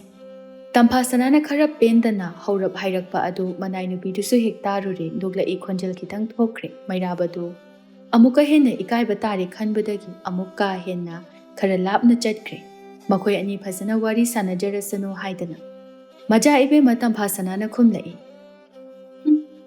adu phawba khangdaba budu haisini mairaba ingak ngakje kemta khumde maja ibe matam phasanada munna yinglaga lai ngahak yenglamlaga asumna Sat leithokre mamai ado. Somda tamphasanadi. Mairabagi mataw aduda mairabada pena yingjarami. Mataw adu ubada mairabana. Majai bema. Mito chatliba lambisida oina yengbuna phani. Khudi amuk thidana tushinba soiroi. Is duraso ibung yaurisidi. Aidi tushinba yauroi. Sokpusu yauroi. Ayona heba chaina phangbusu yauroi. So adi Majai ibe makaktani ayona hegadaba. Aina tushiladi chikhat piroidro haisiba. Majai bema khunglei khazik thuna chase matam se thengkre. Kari pakhang nusibo. Ado ipaning thauna aibu nokhan bangamba tamba nupa aduda aibu soidana luhongani haibado nang tadro. Jangeng pangthokpa numit aduda kanamtana mai pakhide. Adubu maduloi nati. Aibu nokhanba ngambadi ibung khaktani aina asu ikaina phongdoknaba hotnajabase karimta su khangbidi mairaba wa thaidorai majai bema hayeng konungda achawa chaklena ma singadori basibo chapchaba maram sibo nungsi wari sagi khanjaraga mairabana wa thaidorakpada majai bema tamphasana du ikaibuga saunungbaga pulap hekponi khangde hayeng adalao aduga maramdo hangula Adu oiradi khangani. Mairaba tamphasanana sauba aduda amuksu nungaidabaga kibaga phawrei tapna hairei. Majai bema uchek achawbana mahum chawna sai. Uchek machana mahum pikna sai. Kaidongnungda manaba yak. ꯎꯆꯦꯛ ꯃꯆꯥ ꯑꯗꯣ ꯃꯇꯝ ꯆꯨꯞꯄꯗ ꯑꯔꯥꯟꯕ ꯑꯗꯨꯝ ꯇꯥꯗꯨꯅ ꯂꯩꯒꯅꯤ ꯐꯅ ꯌꯥꯝꯅ ꯃꯈꯣꯏ ꯑꯅꯤ ꯅꯛꯅꯔꯕꯁꯨ ꯐꯅ ꯌꯥꯝꯅ ꯅꯨꯡꯁꯤꯅꯔꯕꯁꯨ ꯀꯩꯗꯧꯅꯨꯡꯗ ꯃꯀꯣꯟ ꯑꯃꯠꯇꯗ ꯂꯩꯃꯤꯟꯅꯕ ꯌꯥꯔꯣꯏ ꯑꯣ ꯑꯗꯨꯗꯤ ꯊꯥꯛ ꯃꯥꯟꯅꯗꯦ ꯑꯩꯕꯨ ꯅꯨꯡꯁꯤꯕ ꯉꯝꯂꯣꯏꯁꯤꯔꯣ ꯅꯨꯄꯥ ꯅꯈꯣꯏꯗꯤ ꯄꯥꯡꯒꯜ ꯀꯟꯕꯅꯤ ꯅꯈꯣꯏꯅꯕꯨ ꯄꯥꯝꯂꯕꯗꯤ ꯐꯥꯔꯒ ꯍꯦꯛꯇ ꯂꯧꯏ ꯑꯩꯈꯣꯏꯅ ꯅꯨꯡꯁꯤꯖꯕ ꯄꯥꯝꯖꯕꯗꯤ ꯍꯦꯛꯇ ꯊꯋꯥ ꯁꯥꯕꯤꯗꯕ ꯌꯥꯔꯦ ꯌꯥꯔꯦ ꯅꯈꯣꯏꯁꯦ ꯂꯣꯏꯅ ꯈꯪꯉꯤ ꯌꯥꯔꯦ ꯃꯩꯔꯥꯕ ꯈꯨꯝꯗꯦ ꯑꯗꯨꯝ ꯇꯨꯃꯤꯟ ꯆꯠꯂꯤ ꯇꯟꯖꯥ ꯑꯗꯨꯗ ꯑꯃꯨꯛ ꯈꯨꯝꯃꯨꯔꯒ ꯍꯦꯟꯅ ꯁꯥꯎꯕ ꯍꯦꯟꯈꯤꯕ ꯇꯥꯔꯦ ꯈꯟꯗꯨꯅ ꯀꯔꯤ ꯋꯥꯍꯩ ꯍꯥꯏꯔꯒ ꯊꯦꯝꯁꯤꯒꯦ ꯈꯟꯗꯨꯅ ꯁꯨꯝ ꯆꯠꯂꯤ ꯑꯗꯨꯕꯨ ꯈꯜꯂꯤ ꯍꯥꯏꯕꯗꯨ ꯉꯥꯏ ꯋꯥꯈꯜꯗꯤ ꯊꯣꯛꯇꯦ ꯂꯦꯞꯇꯅ ꯁꯨꯝ ꯂꯥꯛꯄꯅ ꯀꯣꯅꯨꯡꯒꯤ ꯁꯅꯊꯣꯡ ꯌꯧꯔꯛꯂꯤ ꯃꯆꯥ ꯏꯕꯦꯝꯃ ꯇꯝꯐꯥ ꯁꯅꯥ ꯑꯗꯣ ꯁꯨꯝ ꯆꯠꯂꯝꯕꯗꯒꯤ ꯁꯅꯊꯣꯡꯗ ꯆꯞ ꯂꯦꯞꯂꯒ ꯁꯥꯎꯔꯞꯅ ꯍꯥꯏꯔꯛꯏ ꯃꯔꯝ ꯈꯪꯅꯤꯡꯉꯗꯤ ꯍꯌꯦꯡꯗꯣ ꯉꯟꯇꯥꯅ ꯃꯝꯃꯤꯉꯩꯗꯒꯤ ꯂꯥꯛꯀꯗꯕ ꯃꯩꯔꯥꯕ ꯋꯥꯈꯜ ꯈꯜꯂꯤ ꯑꯦ ꯁꯥꯎꯕ ꯍꯦꯟꯃꯟꯗꯅ ꯂꯥꯛꯑꯅꯨ ꯍꯥꯏꯔꯛꯀꯗ꯭ꯔꯥ ꯍꯥꯏꯔꯒ ꯑꯩꯗꯤ ꯋꯥꯈꯜꯁꯤ ꯀꯌꯥꯗ ꯋꯥꯔꯨꯔꯦ ꯑꯗꯨꯒꯗꯤ ꯉꯟꯇꯥꯅ ꯂꯥꯛꯑꯣ ꯍꯥꯏꯔꯤ ꯀꯩꯅꯣ ꯋꯥꯈꯜꯁꯤ ꯑꯃꯨꯛ ꯈꯪꯅ ꯅꯨꯡꯉꯥꯏꯔꯛꯏꯁꯤꯅ ꯑꯁꯨꯝꯅ ꯋꯥꯈꯜ ꯈꯜꯂꯒ ꯍꯥꯏꯐꯦꯠ ꯋꯥꯈꯜ ꯇꯥꯔꯛꯄꯗꯗꯤ ꯃꯆꯥ ꯏꯕꯦꯝꯃ ꯇꯝꯐꯥ ꯁꯅꯥꯗꯨ ꯈ꯭ꯋꯥꯡ ꯃꯦꯠꯂꯒ ꯁꯥꯎꯅ ꯃꯩꯔꯥꯕꯗ ꯌꯦꯡꯂꯒ ꯂꯩꯔꯝꯃꯤ ꯃꯩꯔꯥꯕꯗꯨ ꯀꯔꯤꯅꯣ ꯑꯁꯨꯛ ꯁꯥꯎꯅ ꯌꯦꯡꯂꯤꯕꯁꯦ ꯍꯥꯏꯕ ꯈꯪꯕ ꯉꯝꯖꯗ꯭ꯔꯤ ꯇꯝꯐꯥ ꯁꯅꯥ ꯁꯥꯎꯕ ꯍꯦꯟꯃꯟꯕꯅ ꯃꯕꯨꯛꯅꯤꯡ ꯅꯨꯡꯁꯤꯕꯔꯣꯝꯗ ꯑꯣꯟꯊꯣꯔꯛꯏ ꯀꯞꯂꯤ ꯀꯞꯂꯤ ꯇꯞꯅ ꯍꯥꯏꯔꯛꯏ ꯀꯩꯝꯇ ꯈꯨꯝꯗ꯭ꯔꯕ ꯅꯠꯇ꯭ꯔꯣ ꯐꯔꯦ ꯐꯔꯦ ꯑꯁꯨꯝꯅ ꯍꯥꯏꯔꯝꯂꯒ ꯇꯝꯐꯥ ꯁꯅꯥ ꯃꯅꯥꯏ ꯅꯨꯄꯤ ꯑꯗꯨꯒ ꯂꯣꯏꯅꯅ ꯄ꯭ꯔꯞ ꯆꯪꯈ꯭ꯔꯦ ꯃꯩꯔꯥꯕꯗꯤ ꯆꯪꯁꯤꯟꯗ꯭ꯔꯦ ꯇꯝꯐꯥ ꯁꯅꯥꯒꯤ ꯃꯤꯠꯌꯦꯡꯒꯤ ꯋꯥꯡꯃ ꯂꯥꯟꯗ꯭ꯔꯤꯕ ꯐꯥꯎꯕ ꯑꯗꯨꯃꯛ ꯌꯦꯡꯗꯨꯅ ꯂꯩꯔꯝꯃꯤ ꯑꯗꯨꯒ ꯃꯍꯥꯛꯁꯨ ꯑꯗꯨꯃꯛ ꯃꯌꯨꯝ ꯃꯥꯏꯀꯩ ꯄꯥꯡꯂꯛꯂꯤ ꯅꯨꯃꯤꯗꯥꯡ ꯑꯗꯨ ꯃꯩꯔꯥꯕ ꯇꯨꯝꯊꯕ ꯁꯨꯛꯌꯥ ꯌꯥꯔꯝꯗꯦ ꯋꯥꯈꯜ ꯈꯟꯗꯨꯅꯇ ꯂꯩꯔꯝꯃꯤ ꯑꯩꯁꯤꯕꯨ ꯋꯥ ꯈꯪꯃꯟꯗꯕ ꯍꯥꯏꯕꯗꯨ ꯑꯣꯏꯔꯕ꯭ꯔꯥ ꯑꯩꯒꯤ ꯏꯊꯧꯁꯤꯅ ꯃꯆꯥ ꯏꯕꯦꯝꯃꯕꯨ ꯌꯥꯝꯅ ꯋꯥꯍꯜꯂꯕ꯭ꯔꯥ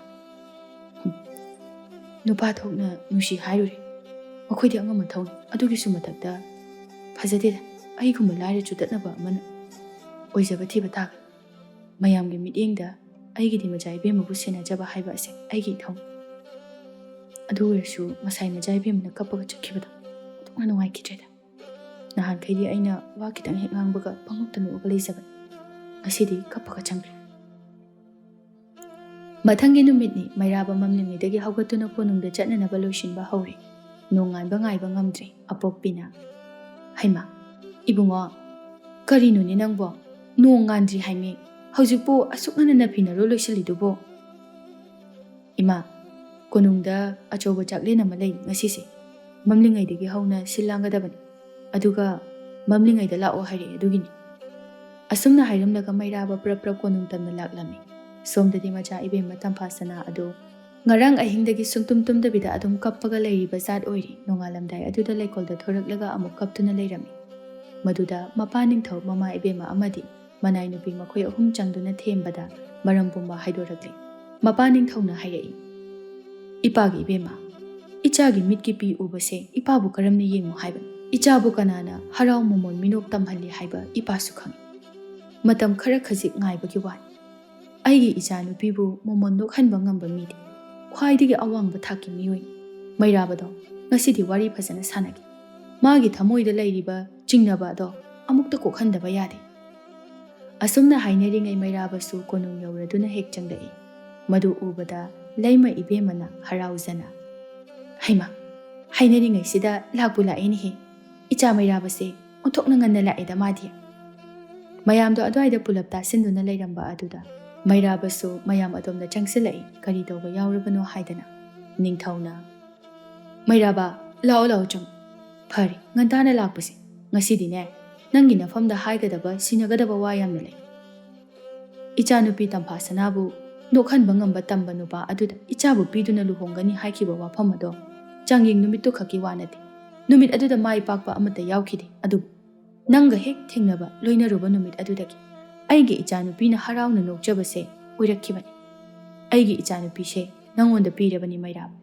ꯌꯥꯝ ꯊꯨꯅ ꯅꯈꯣꯏ ꯑꯅꯤ ꯂꯨꯍꯣꯡꯂꯒꯅꯤ ꯅꯪꯒꯤ ꯅꯋꯣꯡ ꯅꯇꯧ ꯑꯁꯤꯗ ꯅꯤꯡꯊꯧ ꯑꯩ ꯄꯨꯡꯄꯦꯟ ꯄꯦꯜꯂꯤ ꯑꯩꯃꯛꯅ ꯐꯥꯎꯕ ꯅꯣꯛꯍꯟꯕ ꯉꯝꯈꯤꯗ꯭ꯔꯕꯅꯤ ꯑꯁꯨꯝꯅ ꯅꯤꯡꯊꯧꯅ ꯃꯩꯔꯥꯕꯗ ꯍꯥꯏꯕ ꯌꯥꯕ ꯁꯤꯟꯅꯕ ꯌꯥꯕ ꯋꯥꯔꯤ ꯁꯥꯔꯝꯂꯕ ꯃꯇꯨꯡꯗ ꯃꯈꯣꯏꯁꯤꯡ ꯑꯗꯨ ꯆꯪꯈ꯭ꯔꯦ ꯃꯩꯔꯥꯕꯒ ꯃꯆꯥ ꯏꯕꯦꯝꯃ ꯇꯝꯐꯥ ꯁꯅꯥ ꯈꯛꯇꯃꯛ ꯊꯝꯍꯧꯔꯦ ꯅꯤꯡꯊꯧꯅ ꯍꯧꯖꯤꯛ ꯃꯩꯔꯥꯕꯗ ꯍꯥꯏꯈꯤꯕ ꯋꯥꯐꯝꯁꯤꯡ ꯑꯗꯨ ꯑꯉꯝꯕ ꯈꯣꯏꯗꯨꯝꯅ ꯑꯃꯠꯇ ꯆꯤꯊꯗꯅ ꯇꯥꯍꯧꯔꯦ ꯏꯁ ꯑꯩꯗꯤ ꯂꯣꯏꯔꯦꯗꯅ ꯀꯝꯗꯧ ꯍꯣꯔꯦꯟ ꯂꯥꯛꯀꯗꯧꯔꯤꯕ ꯑꯉꯝ ꯑꯊꯧ ꯃꯌꯥꯝ ꯑꯗꯨꯒꯤ ꯃꯃꯥꯡꯗ ꯁꯣꯏꯗꯅ ꯂꯥꯎꯊꯣꯛꯈ꯭ꯔꯒꯅꯤ.